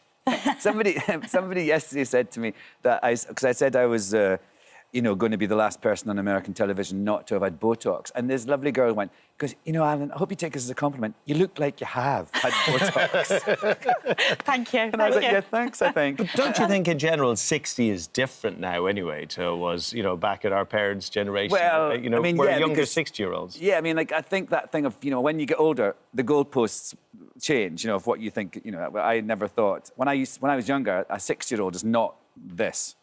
But I sort of think there's a danger in thinking 70 is the new 20. It's not. And I think especially when you look at the problem we're having in America with everybody, all these politicians staying on till they're 1,000, I think we've also got to be reasonable and sort of think, maybe we should retire at some point and just have a nice time. Well, it's something you're definitely not doing. What sort of stories do you tell in your show? I tell a lot of... I talk about the various things that have happened to me and relate to age. I talk about people who've died. I talk about sex. I talk about going to the dermatologist, which is that's the one time when I do feel my age is when I go to the dermatologist. Because I'm, you know, pale and I go a lot. And I hope I'm allowed to say this. Just say it. Well, there's I get these mole checks, and because you know, and because I've got moles and I'm pale and mole map, yes. Yeah. And so and one time I was in the shower having a little check, and I was checking downstairs because there's an organisation I support called Cajonas Scotland, and they sort of encourage men to. Their catchphrase is check your balls because, you know, like in the way that women check their breasts, it's good to check them because in case you have testicular cancer and all that stuff. So I was doing that and I saw these 2 little red dots on one of my testicles. And it was like someone had taken a red Sharpie and gone boop, boop on one of my balls. And someone may well have done that and I just didn't notice. And anyways, I went to the dermatologist and I was like, what are these? It's like a little pimple. And he looked at it and he went, oh, Alan, that's nothing to worry about. That's just a normal part of scrotal ageing. What? What? Well, the weird thing is they look old in the first place, don't Seriously, they? I know. You know what I mean? That's right. They've looked old since you were an infant. But yes, scrotal ageing is a thing. This is a Miriam conversation, you realise that. I don't dare tell her. Have you spoken to Miriam lately? Yes, I spoke to her just yesterday. Well, we emailed just yesterday, actually. Yeah, she's... if you saw my WhatsApp thing with her, it would you know, curl your hair. Oh, well, you know. This is you two on the road in your show together. I would love to be in that room with you two. How do you keep a straight face? I don't. I just sort of. I mean, you know, it's sort of. It's like having this sort of really fascinating, hilarious, and demented granny with you, who also doesn't act her age, you know. And one that I was remembering the other day because we deal with. We're in the public, you know, eye all the time when we go out on this thing, you know. And sometimes I've got to push her in our chair and things, and we deal with our interactions with the public in a very different way. I'm kind of like, hello, yes, and moving forward, you know, always moving forward. She's like, hello, I'm Professor Sprout. Would you like a photograph? and when I'm pushing, I go, don't talk to anyone. Don't say you want a photograph. No, we're not stopping. No. Well, she loves you. I love her. Yeah. She's a darling. We got a clip of what she said about you when she came on last, actually. We wanted to show you.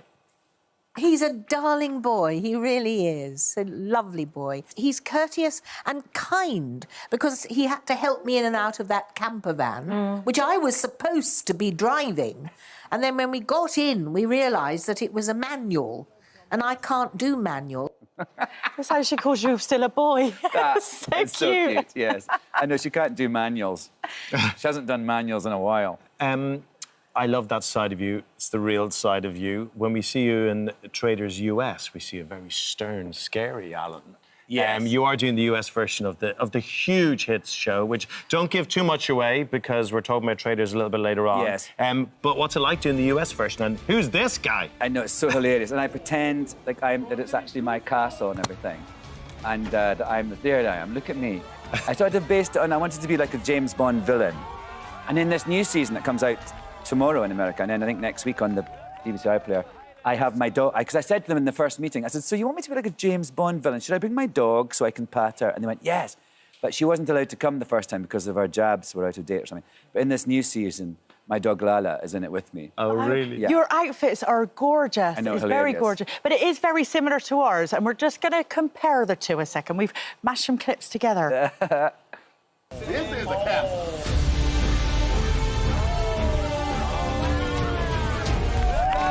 Highlands of Scotland. Welcome to the beautiful Scottish Highlands. And welcome to the traitor. Welcome to the round table. The round table. This is where it really begins. So it's done in the same place, It's right? done exactly the same. Like the first time, the American one was first, and then Claudia came in, and it's the same company and everything. It's all the same, mostly all the same missions and everything. So and the same crew. So it's like last time I went in first, and then Claudia. And this time Claudia was first, and then I went in. So and I've never met her in real life. We just leave notes for each other on the makeup mirror. You've never met Claudia Winkleman? Claudia. No. And you do the US version, she does the English version. Yes, that has got to happen. That has got to happen. And the American one, they're all reality stars. Yes. Yeah. So in the first season, it was 10 real people, you know, civilians, and 10 reality stars. And this time it's all reality stars. And even John Bercow, the former Speaker of the House of Commons. He's in it. What? I know, it's nuts. And Ekin-Su? Ekin-Su from Love Island, isn't it? Wow. Yeah, there's those 2 British people, and then the rest of them are all like, you know, housewives of blah, blah, and everything, and The Bachelor and all those things. Just quickly, how would you approach the game if you were a contestant? I would just be charming. I would smile and be a villain. Well, you wouldn't have a problem there. Not you a would problem not have a to problem you. there. We love having you coming in, you know. thank It's you. just So always nice a to see joy. you It again. really- There's no bottle of wine at your trousers. No, this last time I stole a load of the wine from the wine tasting I gave to him, and he his took trousers. it. It was down my It was so impressive. It was briefly impressive. Alan Cumming is not acting his age in London on Monday, and then you're going to be Monday and Tuesday, and in Manchester and in Glasgow. Lovely. Pleasure to have you on, Alan. Thank you so much. Thank Nice you. to meet you. He's a naughty boy, isn't he? Thank you so much, Alan. Thank you. Right, come in.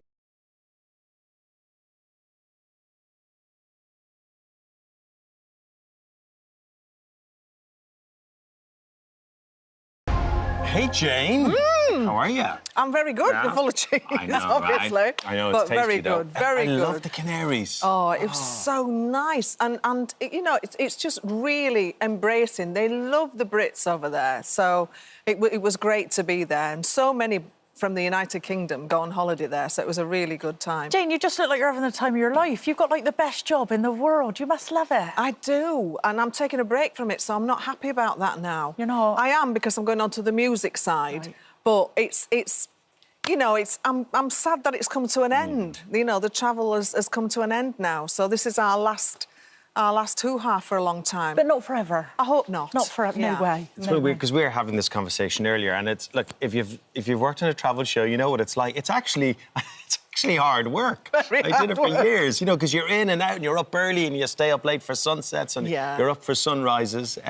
So it can be challenging, even though it looks fun all the time. That's true, and you always walk past people having a really good time, and you're thinking, actually, I want to stay in this bar and have a couple of tequilas with these people, but I'm off up a mountain somewhere. So there is that side of it as well. You know, when you go on holiday, it's a totally different thing. I mean, I would never do half the stuff. I'd like to thank Channel 5, really, because I have had the time of my life. Oh, you know, and it's been great. I've seen places and been places, and it's just been fantastic. So thank you. And you've been in Tenerife sampling the bananas? Yeah, like you do. I never knew that a banana was female. What? I know, that shape and everything. I know. You see, I mean, that's wrong, isn't it? It's just a bit weird, isn't it? You know, but they are the female, and they grow up toward the sunshine. And I didn't know they had bananas in Tenerife. Oh, didn't you? No. Oh, no, they're lovely and sweet. Very small, but sweet. You make everybody laugh, and it's educational as well, Jane. There you go. There we go. And just a little bit naughty. Just You've got to have a little bit of naughtiness. What else surprised you about the Canaries? What stood out for you? Well, I think, you know, that it is like going home, because, I mean, as a youngster, which is many moons ago now, I always used to go to the Canary Islands, and everybody has their own special island. You know, it's one of the 4. I think there's 5 now. I've probably just made that up. But they fall in love with a specific one, and they go there year after year after year. Can we talk about Gran Canaria? Because I can imagine you were mobbed. Yeah, I was a little bit, because I went to a drag bar and it was fabulous. I mean, the entertainment there was just great. It's the gay capital of you know, the Canary Islands, and I had a hoot. And that was a late night, if I remember, and quite dark, if I remember. I was in a bad place the next morning, but it didn't matter. It was just worth everything. I had the best time with the drag queens there. Oh, I've always wanted to go. Yeah, it's fabulous. You'd love it. I'd love to go on holiday with you. Are you a bit of a party girl when you go on holiday? Yeah, but only for a specific time. I like to be in bed for 10, because I'm a really boring person, really. No, you're but not. I party for that 2 hours up to 10 o'clock, like you've never seen before. And then I'm like the old battery. I go and I say, I need my slippers on. I know your type. Yeah, you come in and everyone's there, and you get a big round of shots, and then you sneak out and you just leave the carnage. Yeah. And then you feel great about yourself the next day. Absolutely, Dan. Yeah. I prefer starting in the day, do you? Yeah. And then you're all right then by the evening, and you can do it again the next day, and the sun keeps you going. That's me. That's me. Do you sing at the end of each one of these shows? No, it stopped. It stopped singing. I don't know Oh. why. I know, and I got quite upset about that, really, because bet. so many people used to say, oh, we love the song at the end, and I'm really glad that they did, really, because that could have been awful. That really could have been awful. I know, but it was just so unusual, wasn't it? And you covered such a variety of songs. Oh, no, that was Ben Frau's idea, actually, at Channel 5. Oh, was so it? I've got him to thank for that. So when it did stop, it was because it's like this massive montage at the end of like all the best bits of the show. We were here for it. We thought it was brilliant. Oh, bless you. Now, you're such a top traveller now. You must have some brilliant travel tips. Absolutely. Those cubes that you can buy. Never heard of them. You put all your pants in one thing. You don't even have to take them out the cubes. Just put them straight in a drawer. And always take a laundry bag. People always forget that. Take a place for your laundry, because then you get them all mixed up and it's not attractive. It's not nice when you get home and you think, is that... Everything's whiffy. Yeah, everything's whiffy. So, yeah, keep it separate. You might be travelling to do travel shows, but you will be on the road again with your tour. Tell us all about it.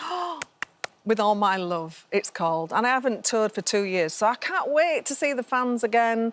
I'm looking forward to getting back out on a stage again. I'm playing piano on this one, and I'm a writer, a songwriter. So I wanted to explain why I've written certain songs and do it at the piano. So it's going to be a totally different show to what people have seen me do. And you've dedicated this tour to your late husband, haven't you, Jane? And some of the songs in there, is that right? Well, it's not so much about Ed, it's about love. Yeah. And, of course, wherever love is, Ed was there. Yeah. And I think we all need love. And I think it's the old Beatles thing, isn't it? All we need is love.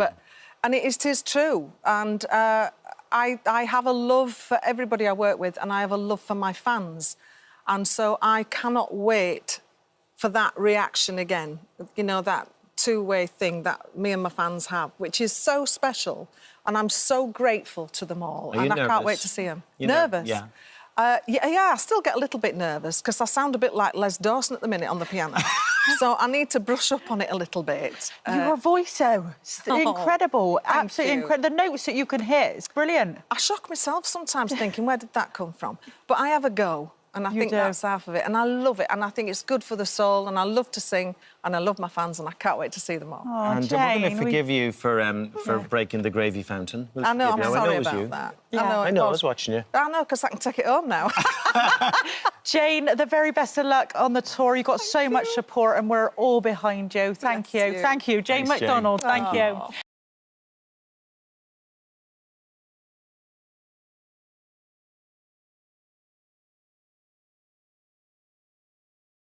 Cancel all your plans tonight. You don't want to miss the start of ITV's brand new drama. It's brilliant stuff. We got a little sneaky preview last night. It's called Very After the lucky. Flood. It's good, isn't it? Yes, star of the series, Sophie Rundle, will be telling us more in just a moment. But first, get ready for twists, turns, and one shocking mystery. The body of a man was found in a lift in a flooded underground car park. We all know the flooding's gotten worse ever since that housing development being built. Turns out this man in the lift had died 2 days before the flood. You are not a detective. You're just running around playing at being your dad. Joey's got a gun.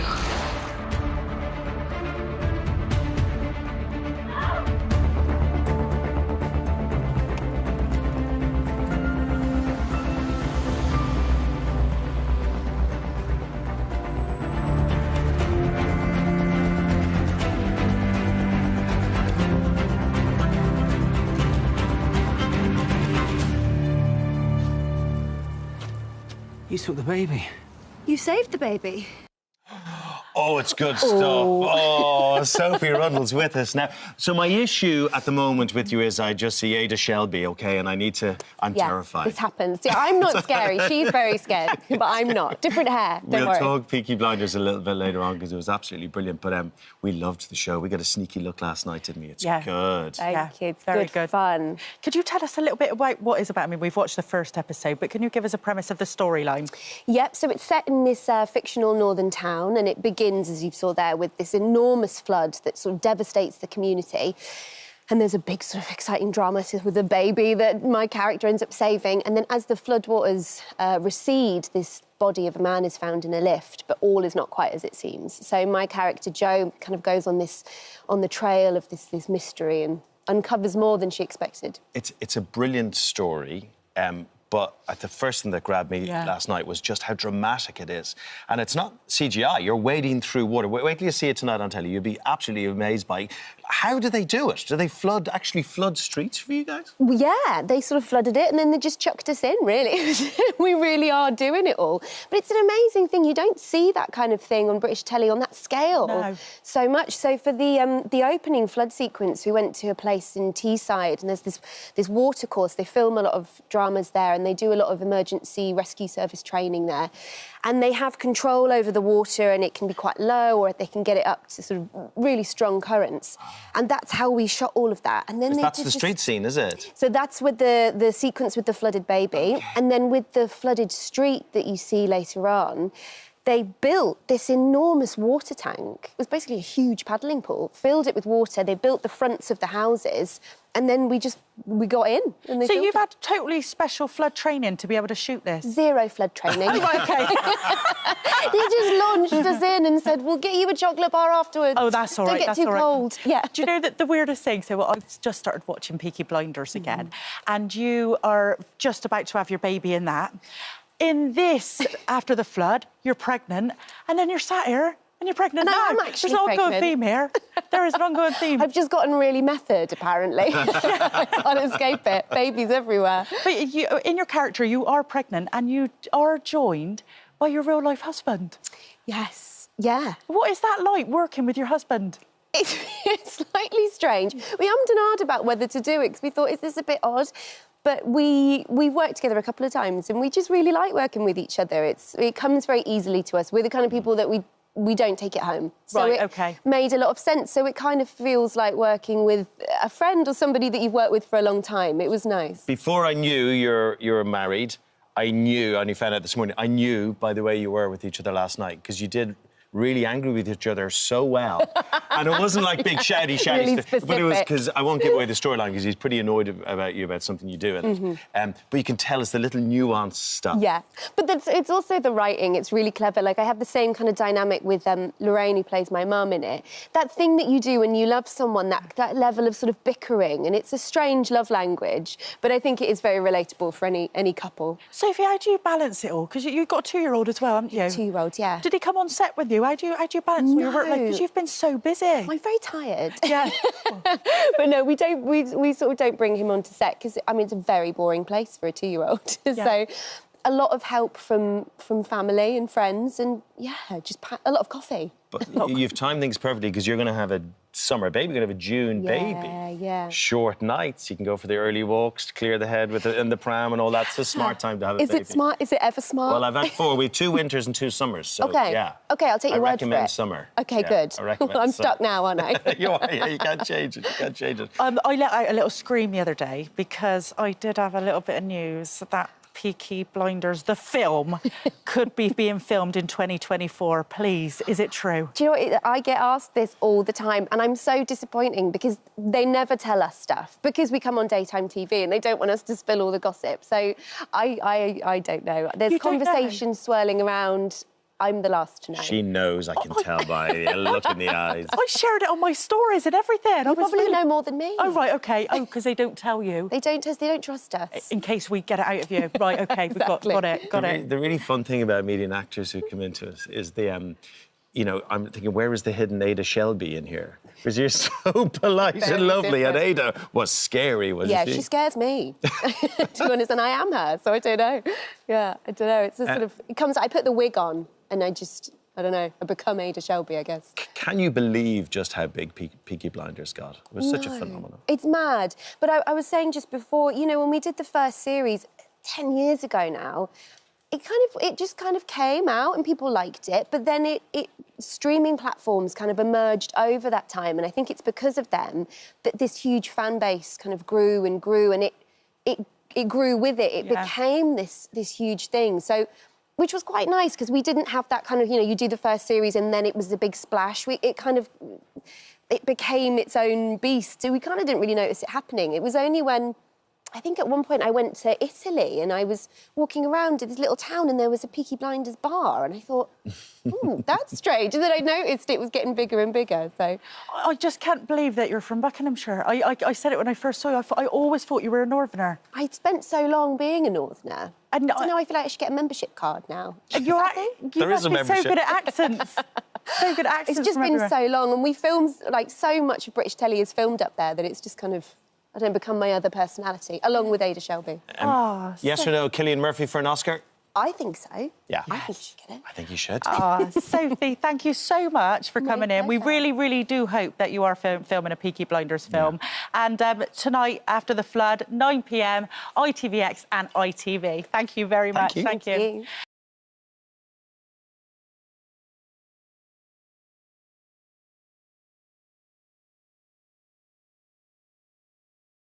Strictly champions who groove their way to the glitter ball victory. After a well-deserved rest, Ellie and Vito are getting ready to step back into the sequence for the upcoming Strictly tour. Yeah, they'll be telling us more about that and making a very, very exciting announcement in just a moment. I mean, what kind of announcement?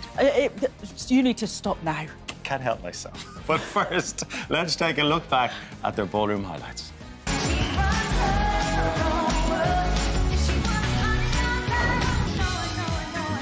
Well, absolutely spectacular.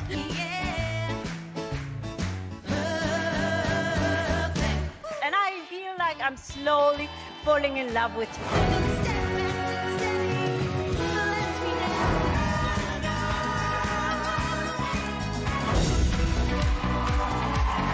This partnership is definitely on fire. My life is gonna be... We are about to reveal the winners of Strictly Come Dancing. Ellie and Vito!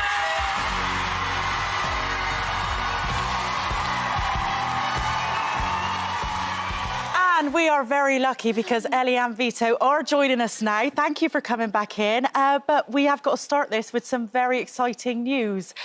You are becoming This Morning family members. Can you tell us what you're up to? We are so excited. So happy, so excited.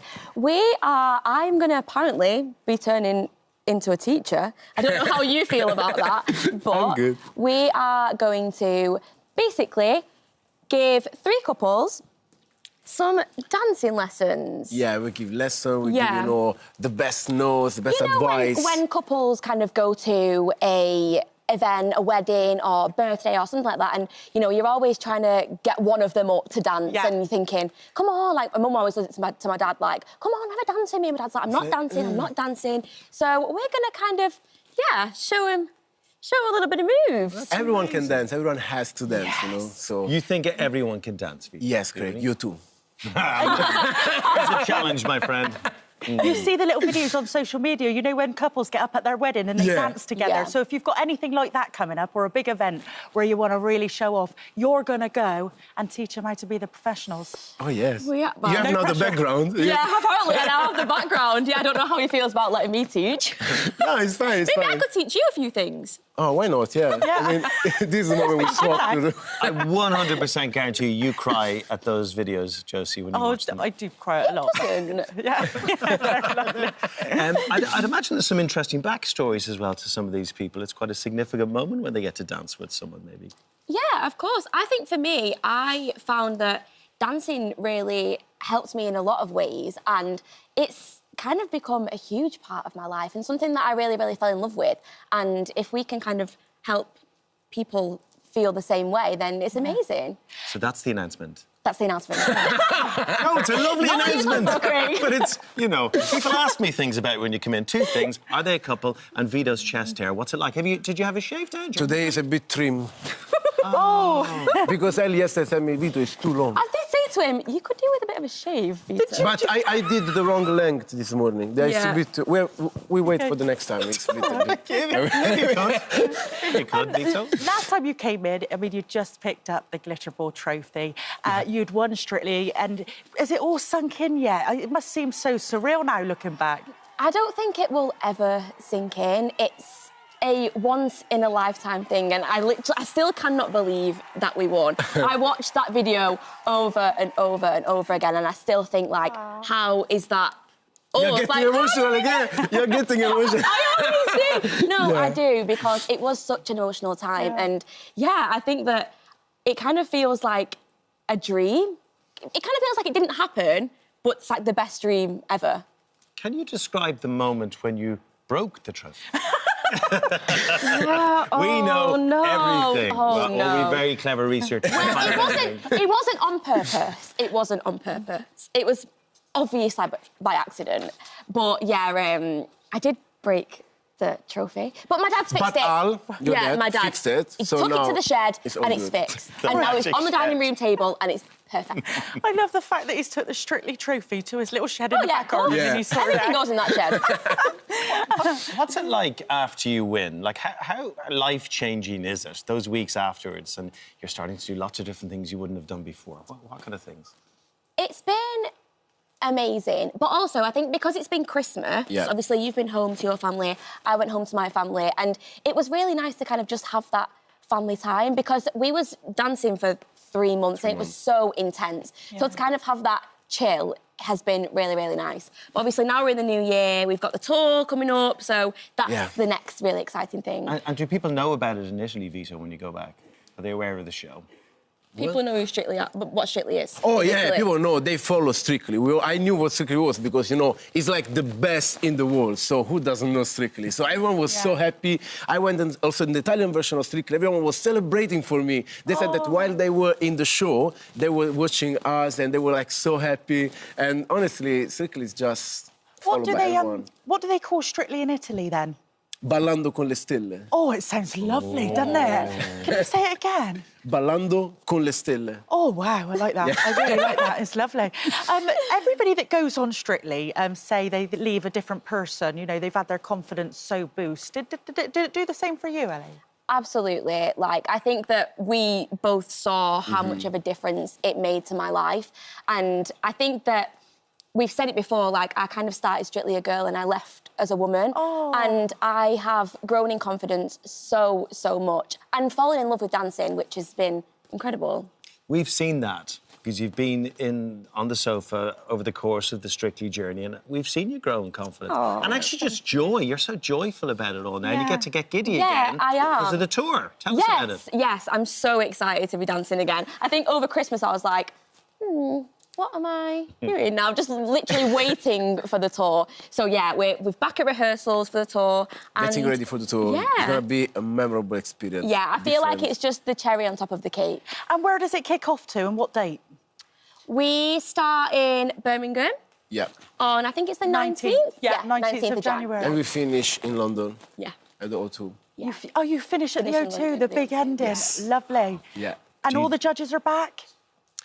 It will be 3 of them, like Anton, Shirley and Craig. But yeah, the best thing would be, you know, to be live and to perform for the people. So to have the possibility to exchange, you know, the energy and to give them and to have back from them energy. You know, it's like performing, to reproduce the exactly same show, but live from people. You know, it's the best way to show and to have an interaction with them. It's so beautiful. I'm just wondering, because you're part of the team now, because you're going to be teaching dancing, as we spoke about. So you went back into rehearsals.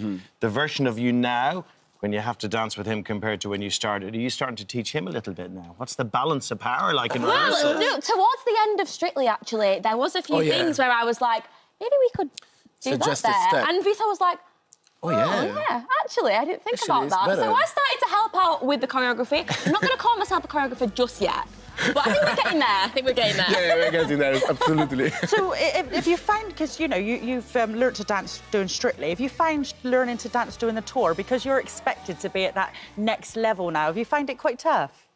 I think that, obviously, because we're doing the routines that we've already done, I think that it's kind of just building on them and just making sure that everything's perfect and they're better than what they've been previously. And obviously, because we're going to be rehearsing them same dances over and over and over again, hopefully it'll get to a perfect. So at about 1 o'clock today, I'll get a phone call from my mum, Etty, because she loves you both, and she'll ask one question. Are they a couple? People are still speculating about the romance, aren't they? Yeah. If there is one. Are you We sick of that have yet? a great relationship, and we are going to have Let's Oh, reveal yeah, this. we are. This is it. We made the promise. No, we made a promise. No. So, we made a promise. We had a little joke and we said, so if we make it to the final, this was like weeks ago, we were just joking about, if we make it to the final, why don't we get a tattoo? Oh, but it was just a joke. It was just a joke. We because didn't you never expect imagined to at the get beginning, there. And after it's saying, gonna- oh, we are in the we're in final. the We have to final. keep the promise and make it. It was a tattoo of the aubergine. Because at we the are the beginning. aubergine team. We're the aubergine team. So it's going to be a We have to understand where to. Yeah, we have. But after we turned the aubergine because where we do the tattoo of the aubergine. Yeah. So at the end we decided that we do a bee with the body of the aubergine. Like this is something in between, yeah? Yeah. Because aubergine, no, the bee is a The bee is a resilient resilient insect, insect. and it's also the symbol of Manchester. Yeah. So it makes sense all But together. that is a symbol of our bond and our friendship What's that we've the made. aubergine stand for? It's a really long story, but basically... Parmigiana, Italian loves food. Vito loves Parmigiana, and I had never tried it. All right. So Never we had tried this full- we Parmigiana. had this full- Aubergine, the main ingredient on Parmigiana for me is a drama. So we spent one day not rehearsal just speaking about this. We actually And did. at the end, we became the aubergine team. Well, guys, good luck. The very best of luck with the aubergine, the very best of luck with the tour, and the very best of luck training some of our viewers up to dance incredibly for their event. Thank you very much. Thank you so much. Thanks so much, man.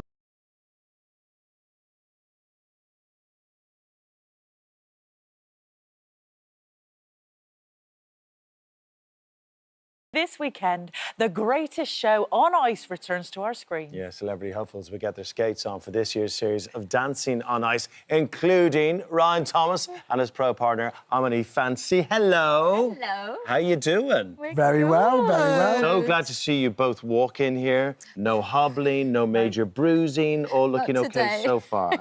Not so far. Not so far. We've made it in one piece. I can't believe it. 5 days. Oh, I can't believe it's actually happening. It's just coming on this show has made it so real that we are actually going live this Sunday. Oh. We've been having a mess around, well, not messing around. You've been We've teaching me a been few working things, and it's all been fun hard. and games, and now it's showtime. Ryan, I'm going to come down and watch you on Sunday. Are you going to Yeah, I cannot wait. Yeah, Have you of got your course. banner? Now I know you're involved, I'm going to bring my pom-poms. Oh. Yeah. I love it. How are you on the ice?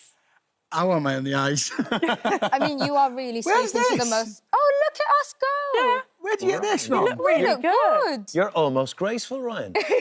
You my look word. really good. I mean, it is called dancing on ice. It's not just skating on ice. How are you with the dancing and the ice skating together? I was just saying to you guys before, this is the problem. I actually love skating. I don't know why I love skating.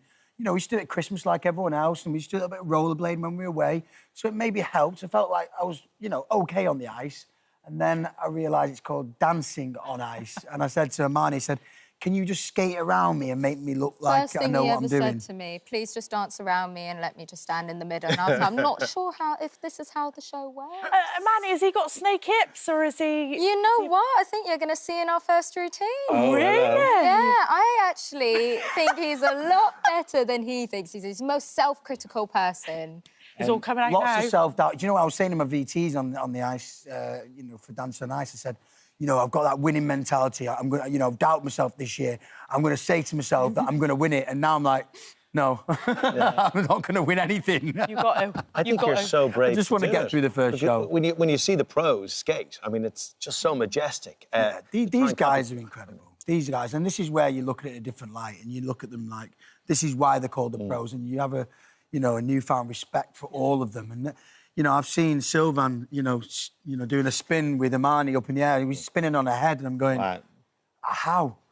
Although, Ryan, do you remember we had a 4:30 a.m. session recently and you were like, why are you making me doing lifts? And I said, we'll do an Olympic lift now because if you can do it at 4:30, you can do it in the live shows. And he managed one that's Really? compulsory in the Olympics. It's like, and when you Right up there, Really? potentially on one hand. And you've been practicing these lifts everywhere. I mean, Amanda, you even make him lift you in a car park. Oh, yes, absolutely. Right in the middle of the car This park. picture, oh, my goodness, it's everywhere now. They couldn't have gotten a better angle for me. I really want you to replicate that lift right now. Are you brave enough to do it right now? Are you No? I am serious? serious. Of course I'm serious. I'd be happy to. Are you? Yeah, I'm serious, yeah. But to continue the interview, can you do that? There's a number of skills required for this. Come on. Yeah? Okay, so while he lifts you, you have to tell us a bit about your skating background. And I mean, because this is, you had a winning, you're on a winning streak here. You won the German version of Dancing on Ice. And now So she keeps reminding me, Josie. She says, I win these shows. I'm like, well, don't put any more pressure on me. I just need to get through this first one. But I think he's got it in him. I mean, we've got a long journey ahead of us. We have to make sure that what happened in practice a few weeks ago doesn't happen in the live shows, which was quite a tough fall. But, you know, I mean, it's not easy. They have to lift us. They've got a life in their hands. Is he a good student? I'm hard work, Josie. I'm really hard work. He's got good self-awareness, at least he says it. But he's an interesting student. You know, he works harder than anybody I know. He'll go to, like, his paddle competitions, come back, go to PT, be with his kids, and then come to skating, which is amazing. And then he tries to stay focused, but doesn't... She tells me something, and then I go, what did you just say? 5 times. Yeah. And then I'll say, go on your right leg. He'll do left. 4 times in a row. And I'll say, go and do this exercise. Whilst I'm explaining it, he'll have run off. And he knows I'm fuming at that minute, and he'll chuckle and not come back until I've, like, calmed down a little bit. It's like a little kid on the ice, actually. What's the competition like? The competition is very good this year. You've got Eddie the Eagle, which I'm a massive fan of. Lovely guy. You've seen the movie. Yeah, brilliant. Well, you know, I get to have a cup of tea with him and share his birthday cake with him and listen to his stories. And I've not seen him skate yet, but I've heard he's amazing. So, yeah, that is going to be a tough competition. Yeah. Eddie the Eagle. We've got Greg Rutherford. The athlete, winning mentality. Winning mentality. Gorgeous, beautiful, inside and out. And, you know, has definitely got that gold medal mentality. Absolutely. Who else have you got? You've got Amber Davies. You've got Adele Roberts. She's a gorgeous human being as well. What resilience as well. They're all really, really nice people. When the competition, you know, gets a little bit high, they'll probably all, you know... They've talked their way out of the lift here. Is it going to happen or what? Do it. I'm happy to. Right, let's give it a go. Well, let's give it a go. Come on, let's Guys, see I it. have a skirt on, so can we make sure cameras... Oh, no, sorry. OK. Have you signed a waiver? I love the way you've not mentioned this before we come on. You just thought, we're going to throw it in the mix. You don't have to do... If you don't want to do it, you don't have to. Let's give it a go. Go on, then. Why don't we do the little donut lift? What's the donut? See, I do this every time. What's the donut lift? He doesn't remember. The one where I go like this, and then you... OK. You've got this, you've got this. You got it right. Don't worry, What's that one? How do we do this Just one? hold me here. There. Because I've got high heels on. OK. Put your head through there. And put my head through here? Yeah, go for it. All right, and do a little There we go. Absolutely incredible. Thank you so much. I've never done that one before, have I? I think you have. Have I? I've forgotten already. Do you know what? I think we should have a go. I think we should have a go at that, Craig. Sure, let's do it over the break. Let's do it over the break. We'll see you this Sunday. I cannot wait. I'm coming down and I'm going to watch you, and I cannot wait for it. I'm glad you can't wait. I'm nervous. Good luck. You'll have a great time. It's lovely to meet you both. Good stuff. Thank you. That's on Ice returns this Sunday.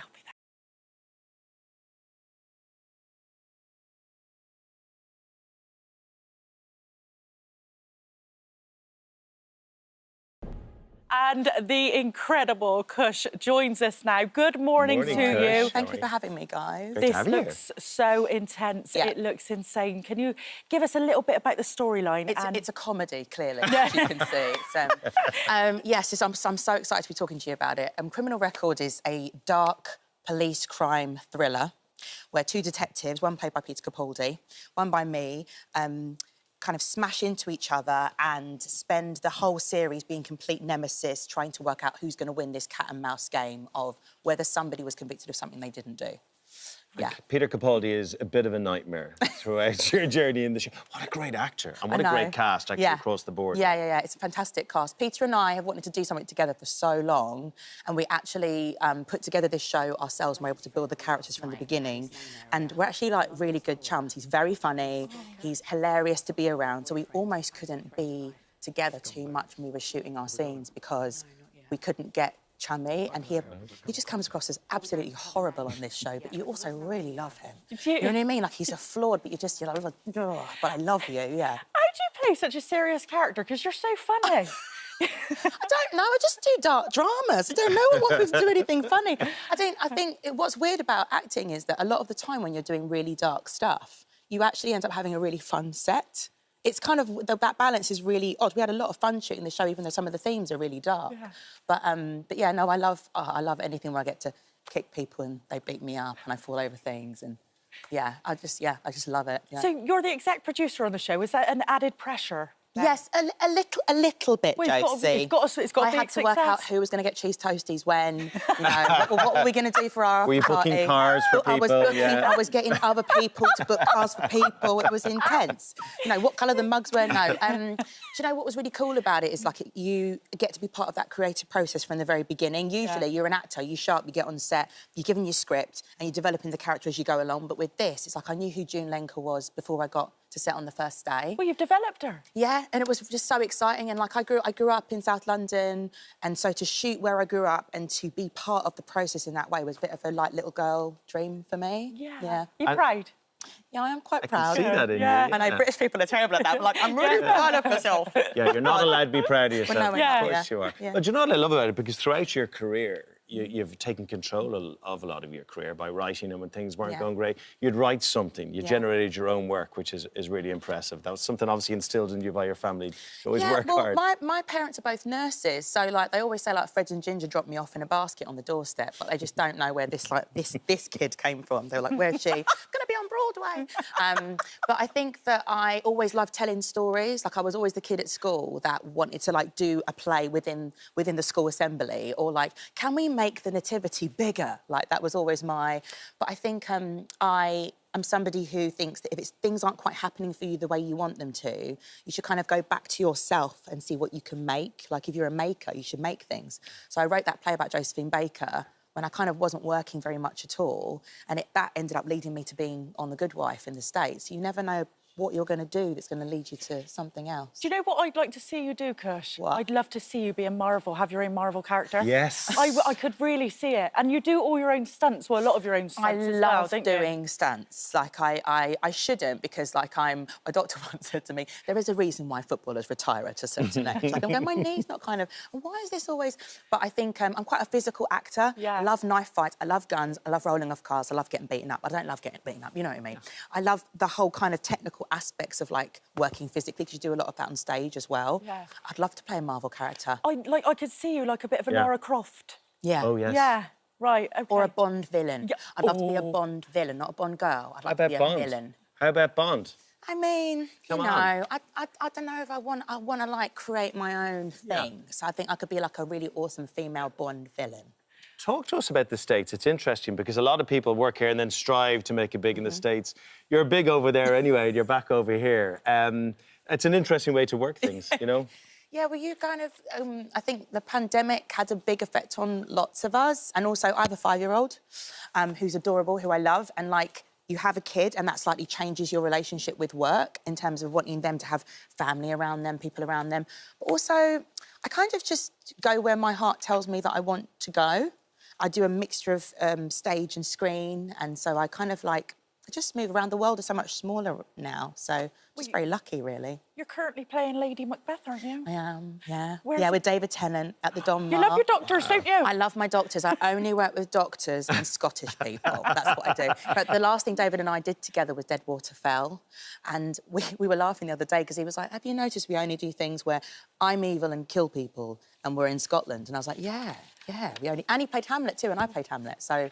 Yeah, only doctors and Hamlets. I only work with doctors and Hamlets. It's so funny meeting someone who's so different to the character they play in the new drama, but you're just a joy to have with it. Thank you. Criminal Record is it tonight? Tomorrow. It's on Apple TV Plus tomorrow. First 2 episodes drop at once because it's way too exciting only to watch one, and then there's one every week. And I hope people really, really enjoy it because we loved shooting it across London. We had a great time. They will. Getting it set. Thank you, Kush. Thank you so much for coming on. Great to meet you. Joy. You're Great to meet absolute you. joy.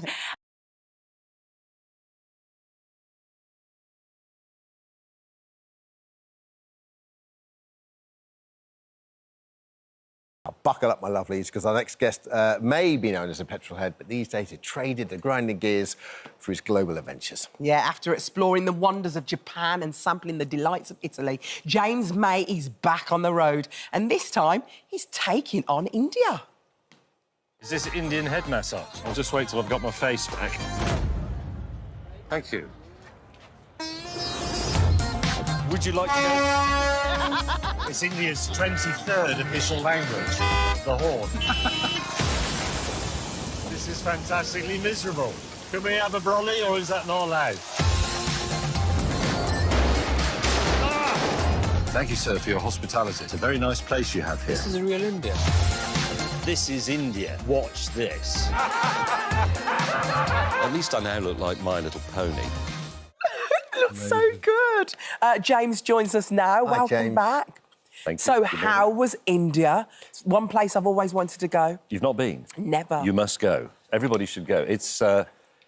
It's riotous. I mean, it's a great adventure. It's all the things that people say about it. It's colourful, it's chaotic in places. Other places, it's serene and quiet. It's not as scary as people imagine. You should just go and let it happen to you. It's fantastic. I've just seen you at the Holy Festival, and that is one thing I've always wanted to do. What's it like to be involved and everyone throwing Well, don't wear your best powder clothes. on you, really? No, the powder... It's basically... we used to call it poster paint powder. And it's all related to Hindu myths and so on about people painting each other's faces. But essentially, you throw coloured powder at each other. It was a very difficult piece to camera to do because we were behind the big riot disco and I knew we'd only get one chance because as soon as I went out to try and tell the story about the legend and the Holy Festival, people would start throwing the paint at me. So obviously you can't then say, oh, well, I've take two because I'm already covered in Your paint. version of that guy with the rocket years ago in Cape Canaveral. Yeah, not quite as impressive, but James Burke with the launch at Cape Canaveral, exactly. And also, of course, the camera and the sound guys, they knew as soon as they went out, they'd get maybe half a minute with me before they were covered in paint and the camera was covered in paint and the sound boom got paint on it. I mean, it can all be cleaned off, but... Is it easy to come out? Except in your hair. So I ended up with hair was sort of yellow. You see it later on in the show, and I say I look like My Little Pony, and I do. And it's sort of yellow with a bit of green and a bit of purple, and it simply wouldn't come out. And I said to the director, we'll just have to carry on, and you'll have to show it in order. Well, it's because, the truth. because this is what happened. But after a while, I began to quite like the look. And I thought about having it done again when I got home. Yeah. And James, India is such a wonderful mesh of religions and cultures and different peoples. Was there anywhere that you found to be your sweet spot? Was there anywhere that you really loved more than anywhere else? Well, I mean, for excitement, you know, the sort of the bustle bit. So Mumbai, obviously, Delhi, and you go into the chouk and you do the street food and you wander around the old colonial bits. That's all fantastic. But I actually like places like Udaipur, and I like the Sundarbans where we went down to see the tiger business. Because that is very idyllic, and the colours are beautiful, and it's quiet. There's no cars there, so you don't get the constant that you get everywhere else in India. But Udaipur is I suppose you'd call it a small town, and it's quite romantic. You can just go walk around it or go around it on a bicycle, and it's just the real life of a sort of nice Indian town, very picturesque. Plenty of things to eat, plenty of things to look at, nice places to sit around, and then... Do you love the travels and do you love meeting people? Because you always... You know, I don't know you well, but what I know of you, you're a man who, you love your detail and you love your machines and you love the... You know, you seem like quite a solitary creature in many ways, but do you find that kind of meeting people and speaking to people and, you know, and having that lovely kind of kaleidoscope quite exciting? I think it's... Yes, it is exciting. I also think, to be honest, it's good for me because I wouldn't say I was a solitary person, but I can quite easily become obsessed with... Richard Hammond always mocks me for this, very small things and staring at them for hours, you know, like the inside of a clock or a penknife or something. Yeah. So, actually, it's, you know, being out there with people I don't know and having to, you know, respect cultures, remain polite and so on, I don't really have any difficulty doing that, but it's slightly outside of my natural comfort zone, I'd say. It's gregarious. Good. So. And hopefully that's part of what makes it work, because I think people sense that, James is going to go into the Holy Festival, he's going to get covered in paint, and that's not what he'd normally do. And no, that's true. It's not what I'd normally do. Right, it's what we love but about it's you. It's what we love about you, though. And I know you've been to India before with Top Gear, and do you prefer this solo adventure? Are you preferring this a lot better without the boys there, distracting you? I can just keep talking. Nobody can stop me. Well, apart from the director and the sound man and the camera people and everybody else who constantly interrupts and tells me how to do it. But yes, it's nice. It's nice having the other two. You know, 3 is a difficult number in television, and it naturally makes for good television because there's always a bit of tension. There's always a bit of ganging up one way or the other. There's always an outsider. Yeah.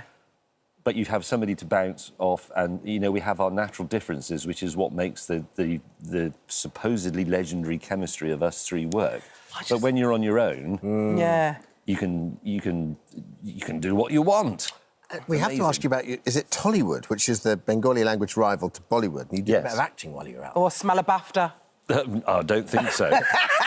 No, it got very complicated because we were very keen to do something on the Indian film industry, film and TV, because it's massive, obviously, and India's such a populous country. Even a relatively small show has a massive audience, you know, millions of people. So we spoke to people. We decided to do Tollywood rather than Bollywood because it's slightly less well known outside of India. And I wanted something like a cameo role in their equivalent of EastEnders. They gave you a massive part, didn't they? Well, I had to play the part of a Scottish theologian in the 19th century. And they actually gave me the script in Bengali. First, and I said, no, and that was only the day before. And I said, well, I can't possibly do this. You'll have to let me do it in English. Brilliant. Can you do a Scottish accent? No. The BAFTA's on its way. James, thank you. James May, our Man in India, out today on Prime Video. Thank you, James. Pleasure. All right.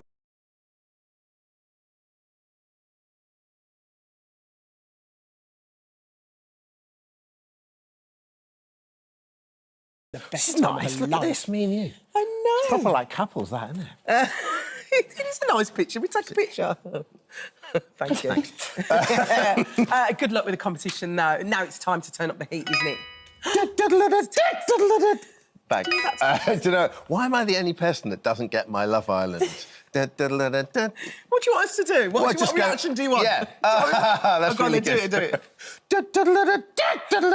So funny. You know what that means? Love Island is back, but this time with some very familiar faces. Love Island All-Stars brings back the bombshells of the past, all hoping for a second shot at love. And who better to host it than our very own Maya Jama? Yes. Morning, Maya. Morning. How are you doing? So good to see you. Good to see you. I'm back a year later. It's Can I kind of like just an anniversary. I knew she would smash it. We all did. I knew you would be brilliant. I mean, Thanks, guys. 2023, what a year you've had, babes. It's been good. It's been all right. Good one, yeah. Wild year, but some good achievements happened, yeah. Ah. All-Stars, tell us about it. Like, where do we start with All-Stars? How do you start? How far are we going back? Are we talking Paul Danan or... We're going straight back, Series 1 back. So you're going to have people from literally the whole journey through, from Series 1 to Series 10 that just finished a minute ago.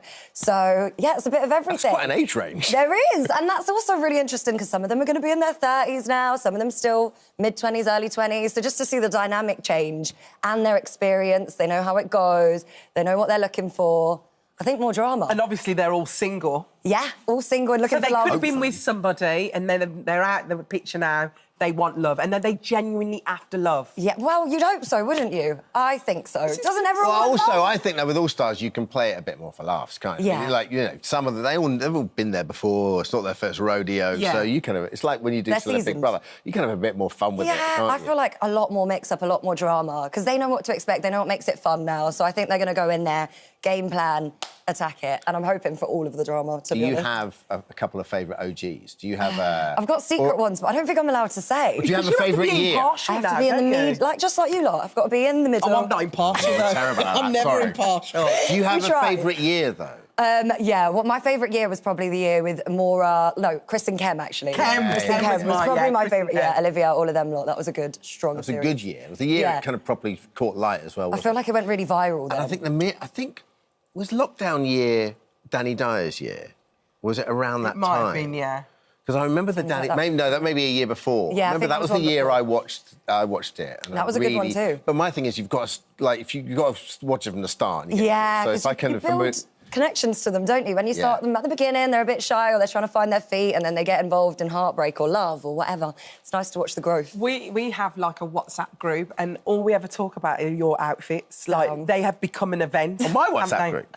No, not me and you, just my friends' WhatsApp. Oh, no. We were talking about Love Island. I promise I haven't been talking about your outfits. All we talk about So is inappropriate. Maya's outfits because they are an event. Yeah. Like every time you come on now, I mean, do you get a bit nervous about like the next series that you have to top each one, don't Yeah, you? I know. It's a bit of pressure for mainly my stylist. I think she's got the most trouble. But, yeah, we go for it together. We did our fitting yesterday. How did it go? It went well. I think we've got some good, strong Are they looks. strong looks? Yeah, it's hard, though, isn't it? Everyone's got different tastes. You don't know who you're going to impress or please. I've just got to dress to make myself feel good. And then But what I love about you on everyone else. Instagram, Maya, is you always take the mick out of yourself as well. So, I mean, you look beautiful there, but Thank there'll always be one picture where she's going at the end. Where I look like a crust, Which I really love it, because it just, you know, normalises you. I think sometimes I get, because of work, as you know, you get your hair done, you get your makeup done, you look so, like, fresh all the time. But the reality is, when I'm off camera, I'm a crusty. Yeah. I won't brush my hair, I'll barely wash my face. So I'm like, maybe I should show a bit more of that so people can actually see the reality. It's lovely. And Maya, you are a massive fan of Love Island. You I love am. that show. Did it live up to everything that you thought it was going to be? Yeah, and more even. I think I didn't expect to get so emotionally involved with all the Islanders, and you get your own connections with them when you see them and your heart starts to break for them when they're heartbroken and all that stuff. So I got some friendships actually after the last year, which is wild. I didn't expect, and that's nice. And just to make it... I don't know, it's difficult when you join a show where there's already been previous hosts and you've got to try and make it your own, and I think it's been nice to be able to just be myself on there. Yeah. So how's it going to look and feel differently to the original Love Island? Well, What apart are the from little- you'll know them already and they'll be in, it's going to be, without revealing too much, I'll be involved a bit more. You'll South see me in Africa? there. Yeah, South Africa again, and some live interviews as well. Just more. Yeah. Just more. Yeah, more stuff. And there's no ban on the celebrity, because they know what it's like to have social media. Yeah, that's different this time. They're allowed social media because they've already got such big platforms anyway. They know how it works. They've been online for a long time. They've been on the show previously, so they're a bit more seasoned to it. So, yeah, we're letting them have their socials this time. Have you mastered the slow-mo, though? Because I know you were nervous last time. I was nervous, and if I'm really honest with you, I still get a bit nervous. Do you? But I get to do it so many times until it's right. So the first one, I'll have my fists clenched and I'll be like, look at you. My face, yeah, it's practice. You've got it down. But also, it's not a slow. I'm just walking normally, and then they slow it down after. Oh, I know that. So it's just a strut with a smize, squint. You're going to coach us through ours now, aren't Yeah, you? I'll have a go. Well, do you want you could judge? Let her be a judge. She can Can't judge you be the a coach? best. Can't we make it nicer? No, I'll try and give you you're some going to be tips. the judge. Okay. You go I don't first, want to start this year in Go on, competition. You've got it. But do I get music? Show us your moves. I'm going to watch what he does and do it better. Do I get music? Alison, you got this in the bag. Any music? After we get put it music. after, We're just gonna babe. make We've any got to do sense. the walk now. Okay, raw strut. Hey, Anna, can you give me some tips? Okay, so basically, I'd say do like a little squint and a kind of subtle smirk as well at the same time. Like, A smirk? yeah, sexy! And then as you Stand by, walk, Dermot. sway your And hips. I'll give you an action. Yeah, 3, 2, 1, and action. We're on Love Island. Here we go. Wow. Dun, dun, dun, dun, dun, dun, dun. Oh, he's already Yes! slowing it down. This is going to be really slow when we Have actually you do it. modelled before? This is not your Oh, first this is rodeo. too much! Oh, my gosh, that was really... Someone's well looking done. for a Let's have a look at campaign. the slow-mo. Let's take a I've look. really got into character. Wow. Oh, you went even slower.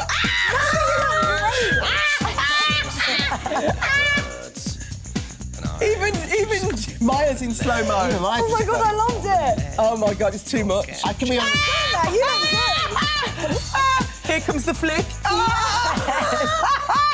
You were good. I like that Oh, I filter. don't want to do it now. You were really I can be on good. the Davina show. What's it? You're... How much out of 10 would you give him? I would give that a strong 10. Whoa! You were blue Oh, stealing my up, God. the hips were moving. So much. How am I going to beat that? that. Easily, You were just so be good. you. Right, I'm going to go Alison, for... you got it. You have got Even it. if I get 8, No, I'm you're gonna good. be fine. You're a 10 all round. Come on, You go. I've got a good All feeling right, about I'm not this going to now. get any tips. Okay, no, you don't need Oh. I'm just going out there. All Do right. the Give me a walk 3, you 2, 1 want. action. Okay, ready?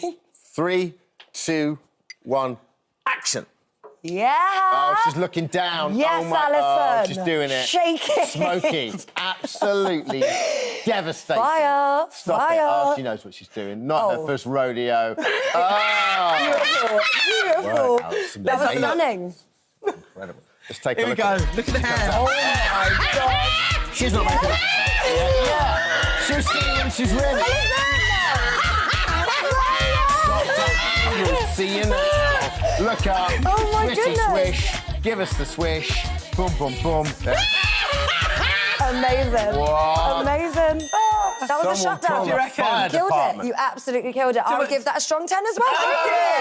We're Sassy. for the new year. First time sassiness. I love Oh, it. thank you Love so Island All much. Stars starts You on did the great. 15th of Jan at 9 p.m. ITV1, ITV2, ITVX. All the ITVs. Yeah. You know, We're- watching we're- ITV, it's on it. We'll be looking out for your slow-mos, Thanks, Maya. Maya. Guys, Thank love you. you. Thank you.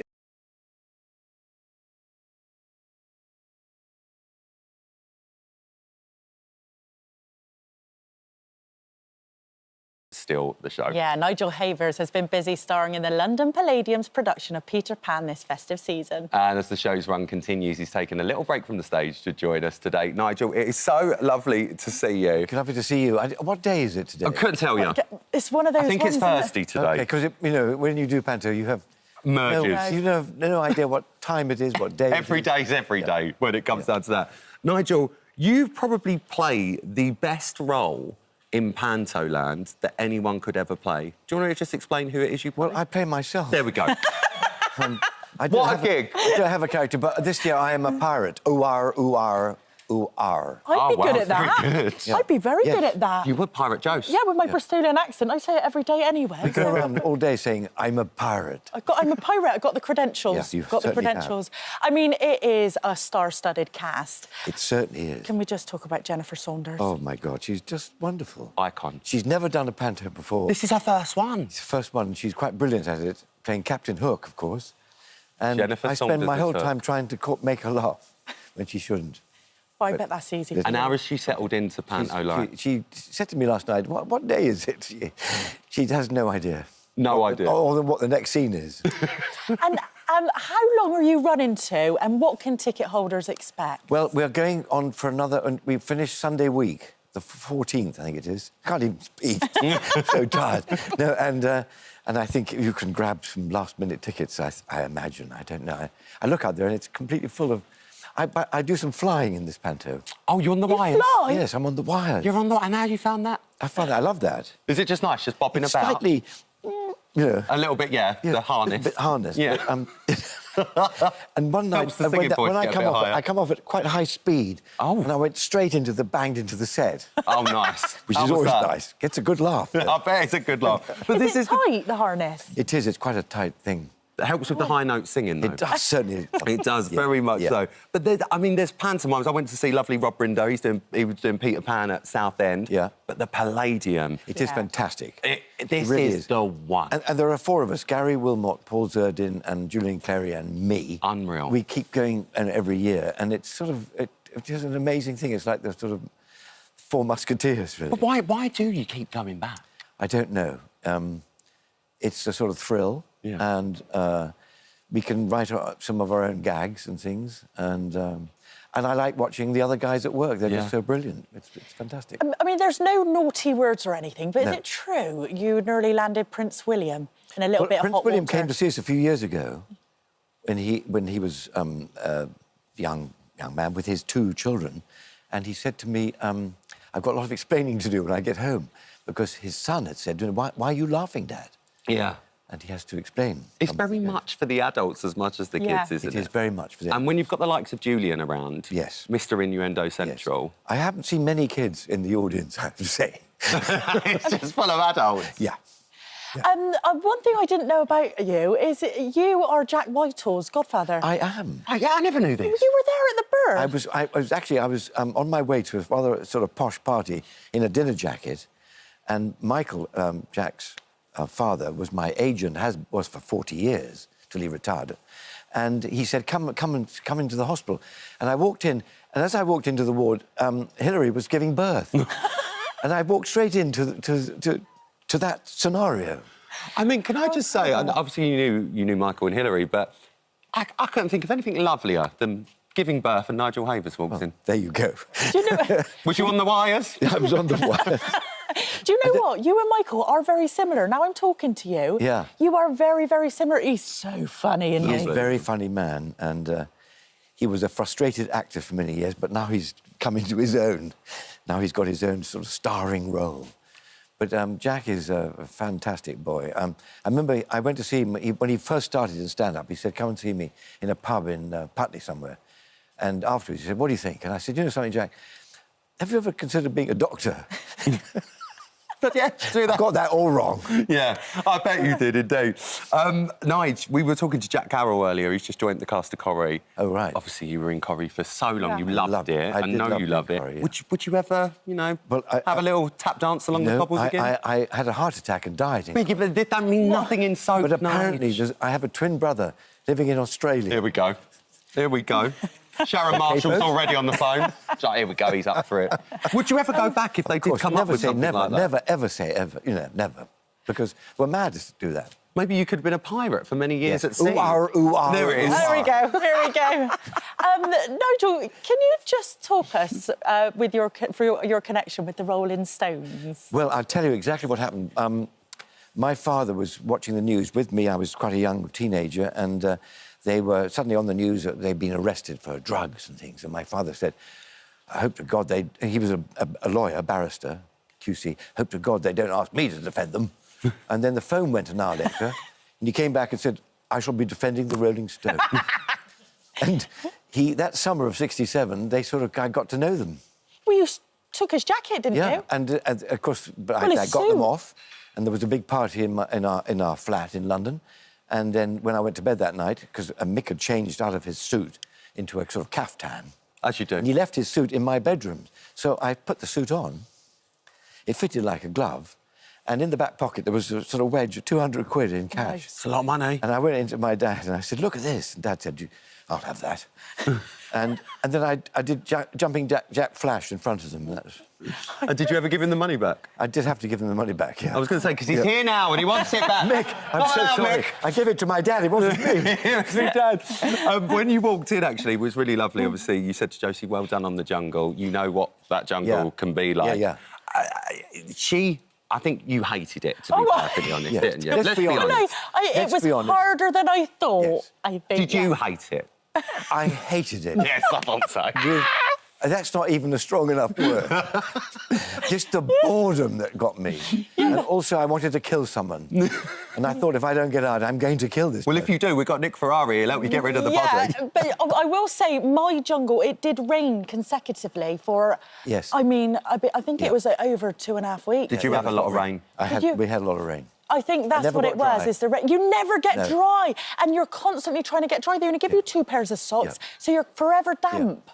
And that smoke coming off the fire. And you stink. And you stink. And that's only the beginning. It's lovely to have a trip down memory lane, isn't it, everyone?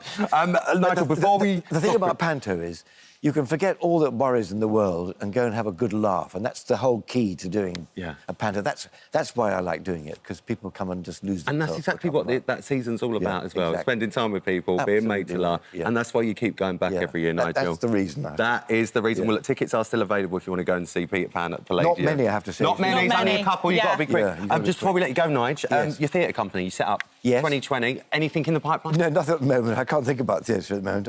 All I can think about is going to bed. OK. And having a rest. Well, we can let you do that as well. We can do that, yeah. Are you working today? Yes. I'm just about to go. You've got your harness on underneath, ready to go? Yeah. Just clip you in and fly you off? Yes, I have. It's hard work, isn't it, Panto? It's really hard work. 2 shows a day. Yeah. You don't know where you are. And Christmas Day's a day off, but there's never really a day off, is it? No, not never at all. a day off. Nigel Haver, it's a pleasure to have you with us. Thank you very much. Thank you for asking. Lovely to see you, Nigel. Absolute icon. See you.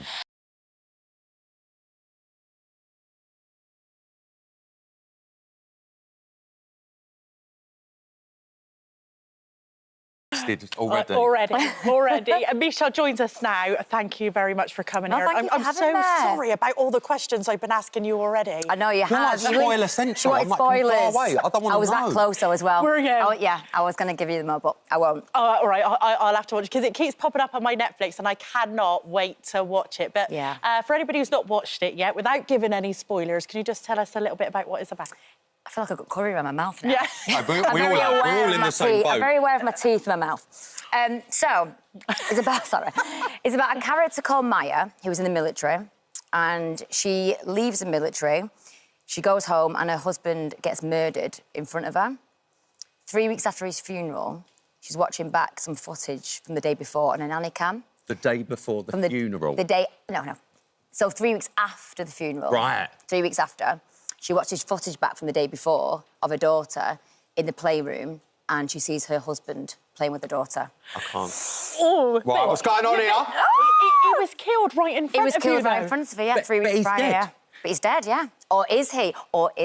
Oh, right, now listen. Not only is it this whodunit, what's going on, why is a dead man on the camera, but you are working with the icon that is Dame Joanna Lumley. She's playing your mother-in-law. She really And let's be fair, you've not got the best of relationships with her in the show, have you? No, and I think that's why, you know, the scenes that we do, there's so, like, when I'm working with Joanna, honestly, like, I get so excited about our scenes because we go head-to-head, because they're both, like, real strong females and they don't back down. And I think that's why they clash so much. But working with her, like, honestly, like, when I was younger, I used to go out to my cousin's house a lot, and she was obsessed with Ab Fab. Yeah, who won? Yeah. I know, and I remember watching when I was younger, and I thought, imagine if someone told me, like, in a few years' time, like 20 years' time, you'd be playing, you know, she'd be playing her daughter-in-law. It's mad, it's madness. Actual Patsy Stump. But she's, honestly, she's so lovely, and she's just, obviously she's professional, you know, she's an amazing actress, but she's just so hilarious. Is she really funny? She's really, really funny, yeah. She's cracking everybody up. What was the rest of the cast like as well? Because there's some good names in there. Yeah, we've got Deeley, who obviously won a BAFTA last year, and again, he is so funny, and even his character, I know he's got a very emotional storyline running through it, but the comedy, you know, the timing that he brings to the show is just amazing. And we've got Emmett, who I've known for years. Yeah. So, yeah, there's so many characters and actors. I'm just feel very lucky to be a part of it, yeah. And it was based on a book and is written by one of your favourites. Yeah. Isn't it? Harlan Coben. Harlan Coben. So have you ever met him?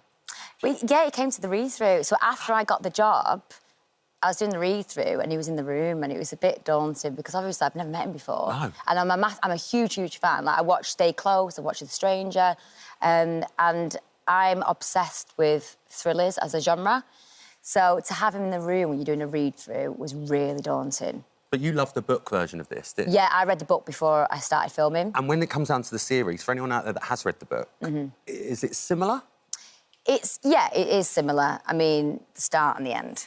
But the in-between is there's some totally subplots running through it. Right. To sort of fill out the storyline a bit more, because obviously we've got to film 8 hours worth of television. There's a lot of stories in there that we have to put in, so... Could you put the book down, though? Is it a real... Oh, no, I literally did it in 2 days. I was on holiday. And I remember I got to the end, because there's a massive, massive twist, like, big, big twist. And I remember getting to that moment, and I let out a really loud gasp. I was around the pool, and then, and everyone was like, what's going on, what's going on? But She's having a turn. Yeah, honestly, I couldn't believe it. And that's when, after reading the book, I was like, that's what I want to do. It's a proper That's binge. a thriller. It's a proper binge. Binge-worthy show. Yeah. If you've not seen it, it's on Netflix. You need to have a little look at it. I cannot have you here without talking about Brassic. Oh, yeah. My mum... Your mum likes it, doesn't she? Loves Brassic. Oh, you saying Brassic? Oh, she's so good, Brassic. Oh, she's lovely. I don't know why she talks like that.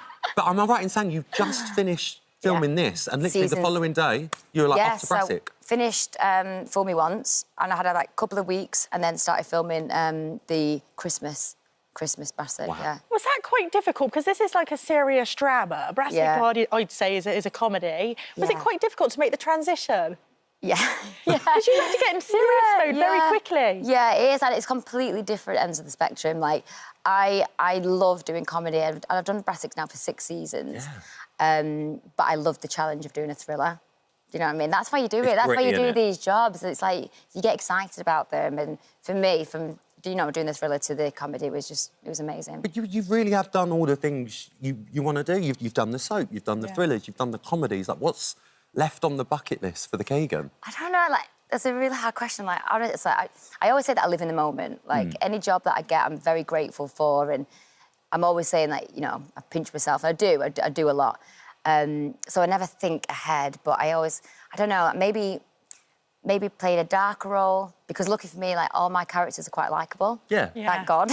You want to play a baddie? Oh, we need a bit of a witch from you. Like, something like a bit darker, maybe. That'd be quite fun. I think you'd be amazing at that. And you think? have not stopped, mind, have you? You have just been go, go, go, go, go. It's just been one door open, another door open, another door open. It's been fantastic to watch you. Oh, thank you. Yeah, how was Christmas, mate? It was good. How's the family? I was off. I was off all Christmas. It was brilliant, yeah. And Mum came down, stayed with us. My brother came down. So, yeah, family Christmas. It was lovely. Had a proper Christmas off for a change. Yeah, it was really, really nice. Did you spend New Year? We didn't have a party because we had one last year and I felt like I was cleaning up for 2 weeks. Yeah. So this year I was like, no party. So we went out and we had Christmas dinner in the local pub.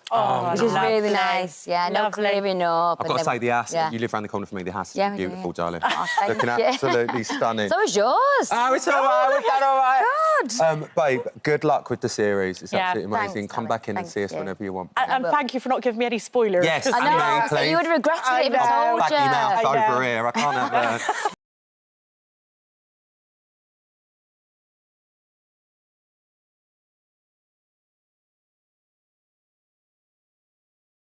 Oh, well, winners, Jen and Liv join us now alongside Will.i.am, who's live from his home in LA. We're going to chat to you in just a second, mate. But morning to the winners of The Voice, everyone! Girls, congratulations. Thank you so much. I know the series was slightly pre-recorded, so you've known for a while, but for us, this is all brand new. Yeah. How does it feel now that the secret's finally out and you are the winners? Oh, it's a big weight off our shoulders, I'll tell you that. Honestly, we've been busking since winning and we've had people come up to it every day just being like, are you not thought about going on The Voice? Are you not going to go on The Voice soon? And we're like, maybe Dunno, see how I feel. We'll see how we feel, but yeah, it's crazy that it's out there now and we're just so relieved. Yeah. And what does it feel like to win The Voice, making history, being the first ever group to win The Voice? I mean, you've really made history. Which is here, weird, guys. because you were both in a Little Mix tribute, and they did it on The X Factor, and you've done it on The Voice. It's just so surreal. It's everything we've dreamed of since we were little girls, so it's just, we're finally here. You can't actually put it into words, what it feels like. Yeah, we've obviously both grown up, like, with Spice Girls and Girls Aloud, Little Mix, like, these amazing girl bands. Yeah. And I don't think either of we've always both sang individually. I don't think either of ever thought, oh, we want to be in a band. When we met each other, it just made so much sense. Like, it was like it could not be anything else.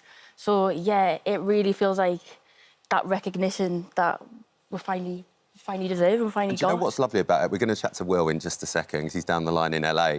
But we need to say thank you to Miss Emma Willis. Because my other telly wife, she, for the first time, got to sit in that chair, took Will's seat. She pressed that button for you. She did. Honestly, it was just... We would not be here without Miss Emma Willis. Yeah, we didn't even realise it was her. That's how I feel, to be honest. Yeah. We didn't actually realise it was Emma, though, the whole time, did we? We're both genuinely so, like, Liv's got contact lenses now, so she's like, I've upgraded. She's, like, up a little bit. I'm still squinting at you.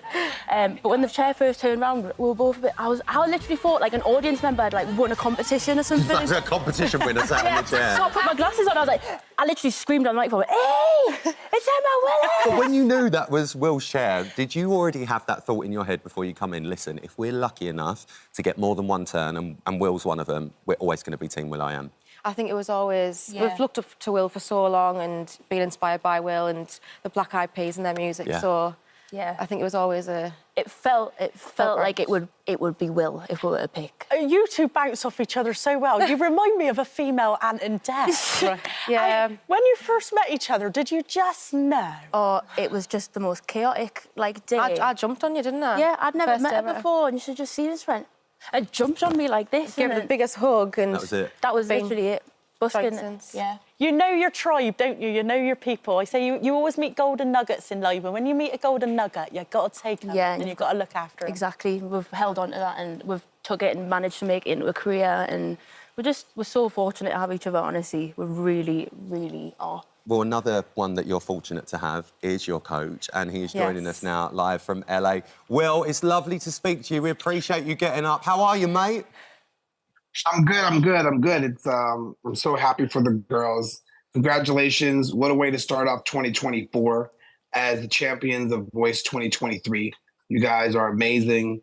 I can't wait for people to hear the new music that you guys are working on. The song that we did, Every Woman, is wow. I'm so proud of you guys. Seriously. Oh, thank Honestly, you, Will. it's been so good to watch, Will, and props to you as well, the first coach to win with a group. That's another little notch on your belt, isn't it? You know, I know groups. He's going to dine out on this. I can sense he's going to dine out on it. What was it like working with the man himself? Because we've been lucky enough to interview Will a few times, and he's just... I just become obsessed with him when I'm talking to him. Honestly, Will is just a genius, and everything that comes out of his mouth, we're just, like, so taken aback by.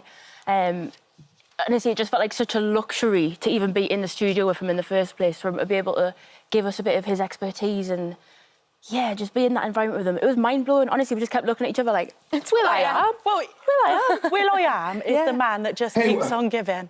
Will, have you got any new music coming up yourself? I don't know. Why don't you ask the girls what they're going to be doing in the next couple of weeks? What's going on here? Right, what's going on? Well, we might be having something in the pipeline, maybe. But we're working on lots of things at the moment. With Will? Yes, Will's very much been amazing throughout the whole journey. That is from us auditioning to every single step through the competition to afterwards. So, yeah, we're very, very lucky to have Will on team. Will you be incorporating some of the rap in there? Because I love it when you two rap. I just think it's brilliant. Yeah, definitely. One of the things that Will actually taught us, like when we first met him, was you guys are great at creating escapism for people because, like, they can be feeling sad and they hear you and then that's it, or they can be feeling happy and then they hear you and they're even happier. In rapping, and it does that for us. It does. We love singing upbeat songs and everything like that, so we're definitely going to be implementing that in the One thing that I've always thought when we've interviewed many people from The Voice over the years, and we've been lucky enough to speak to Will, one thing Will does is he really looks after his own acts and he really helps you along the way. Will, I know you're going to be working with the girls and, you know, always going to be on the end of the phone, but what piece of advice would you give the girls now that the whole of the UK now knows who they are, that they're the winners? What's your best piece of advice you can give the girls going forward? Make sure that the songs that you're working on in the studio are able to compete with the songs that are on Top 40.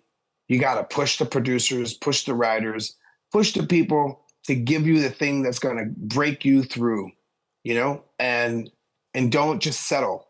That's why I told them they need to come to LA as soon as possible so we can get in the studio and work.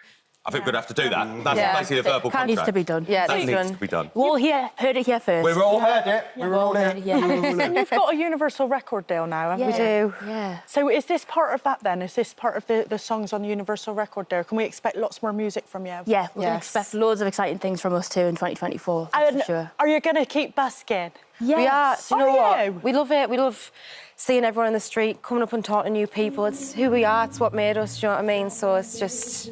Do you we know love what it. I'll say though, you're absolutely fantastic. I've seen your videos, like TikTok and things like that. Oh, thank you.